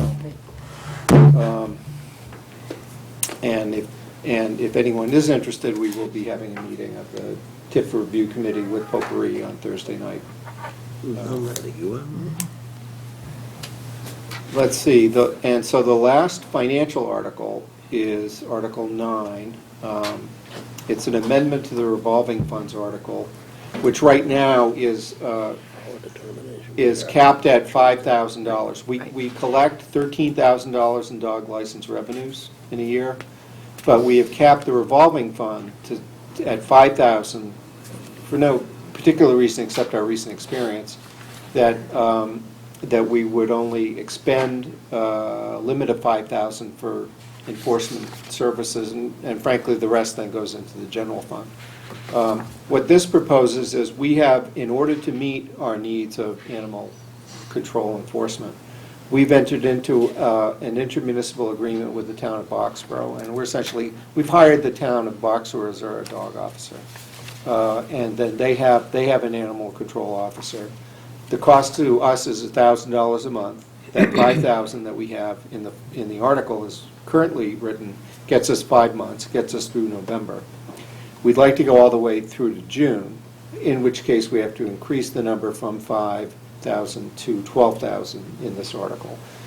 It's covered by the fees that will come in from dog licenses, and it does address a need that we have. The police department has been trying to get us to do a deal with Westford for years, and then along came Boxborough at a much lower cost. So we've signed an agreement with Boxborough, but we do need to adjust this number up.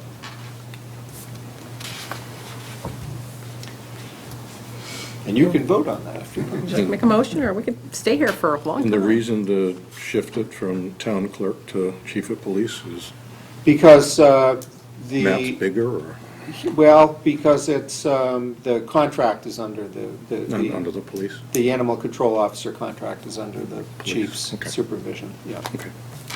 Then you would go there to get your dog license instead of the No, no, you. town clerk would still do that. The town clerk still collects the licenses, but the but the expenditure that's being made out of this program is being made to cover this contract, which the police chief is overseeing. Okay. All right. Like a no-brainer.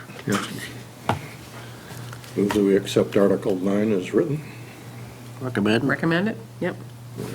Second? Second? All those in favor? Aye. Opposed?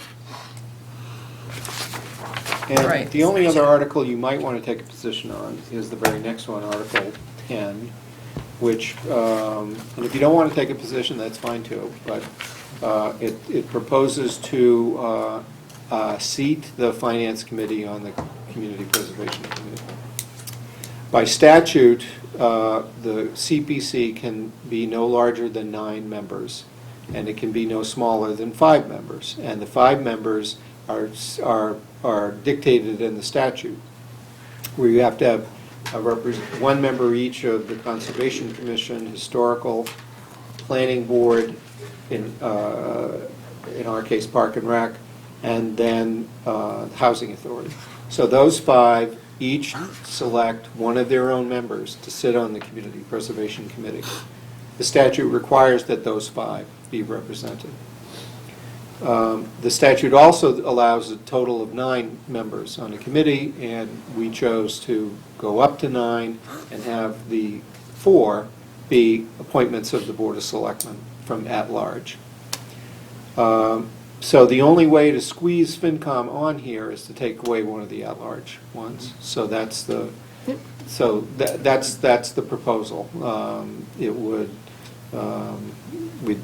presumably, it would take effect in the next round of, let's say, if this article passed in November and the bylaws were promptly approved, that by the time we're doing annual appointments in June, that for the new year, there'd only be 3 at large, and you would be entitled to appoint your own member.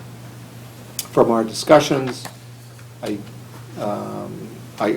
kept pushing this forward because I think that it's a necessary part of the solution. It's not the whole solution, but it's a necessary part. And if we thought about it more when we were writing the bylaw, we probably would have put you on in the first place. So, as a 6th board, but we didn't. Okay. All right. I would make that motion to recommend approval of that. Okay. Second. Second, all right. All those in favor? Aye. Any opposed? Okay. You want to talk, the next one has to do with FinCom, you want to look at that It one does, too? yeah, this is, Article 11 proposes to amend the Finance Committee bylaw by establishing a residency requirement for FinCom, and also cleaning up some ancient language, which for some reason allowed town council, which is misspelled. Wow. But all I can figure, there must have been some town attorney back in 1939 who wanted to be on FinCom, and Thank you guys very much. and you couldn't. Thank you. And you couldn't turn him down, so there's an exception there, which is absolutely unnecessary. Okay. So, this article and the next one propose to establish residency requirements for appointed boards. I was This gonna one's say, this one's specifically to yours. Is there a reason why there's a specific one to FinCom? I would have thought that it would apply generally across all standing committees. Well, because we're also taking out the language on The town council. town council, Right. CIO. But the Article 12 makes it across the board, right? Yes. You know. I was going to say, I was told that the other ones, it's already there for the other ones. It started out with Article 11. They did that first, and then we had a further discussion in Article 12 and made it a general requirement. And just on, and to jump ahead on, since we're having the discussion about residency, Article 12 is meant only to apply to appointed town boards that are either created by statute or by vote of town meeting, not to groups, ad hoc committees, which are typically, set up to assist policy boards in carrying out their function.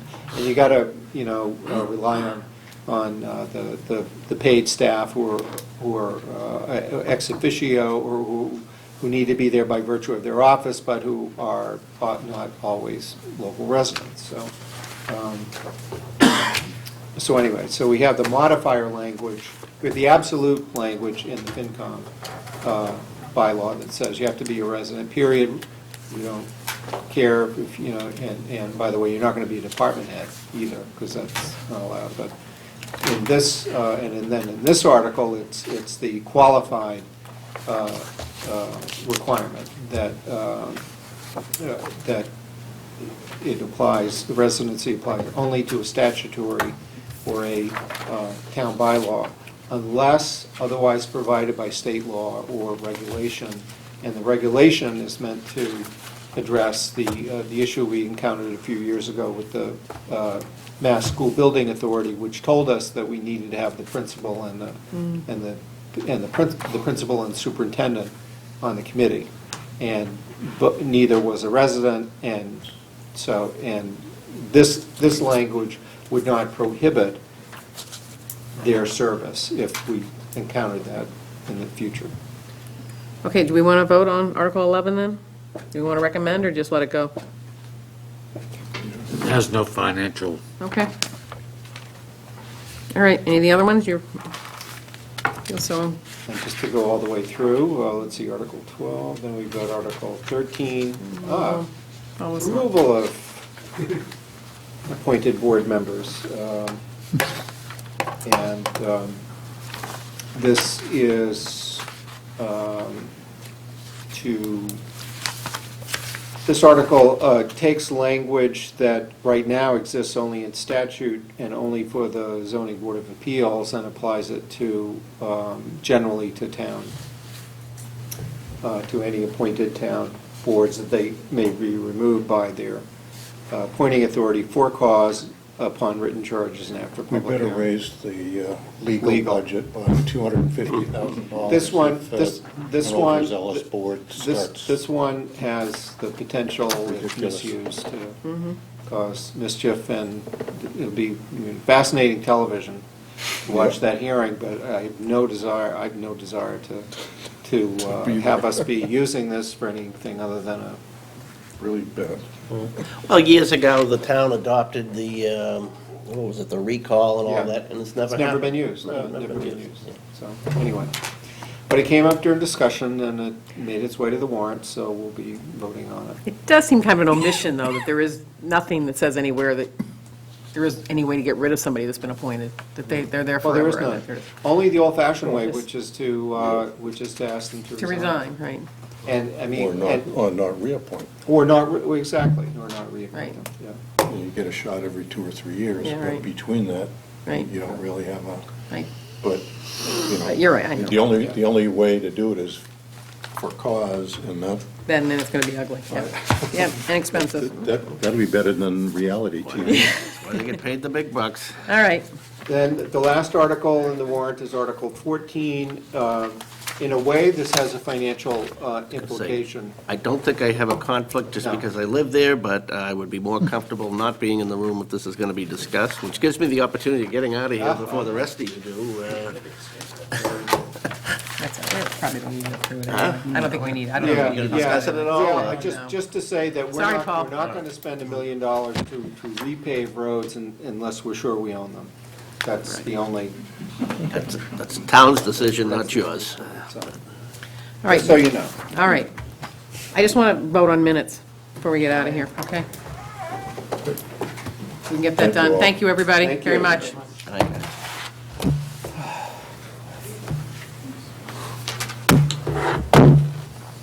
I think we get paid by the hour, huh, guys?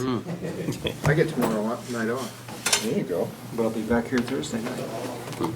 Okay, so, You've all seen, you should have seen now, we sent recently the minutes from back July 1st, so everybody's seen those, so that's the first one we want to vote on. That was a very short meeting. Entertain a motion?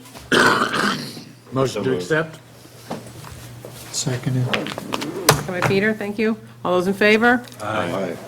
All right, and then minutes for September 16th, and I sent, I'm sorry, Marilyn, but I had a major update to that, but, And I did them. I know. So, I don't know if everybody saw that, and if everybody good with that now? Yep. All right? Make a motion. Okay. Second, somebody? Second? Okay, all those in favor? Aye. Thank you very much. Motion to adjourn? Second. All those in favor? Aye. Thank you, thank you, thank you. Good night, everybody. Good meeting, very good you. discussions tonight.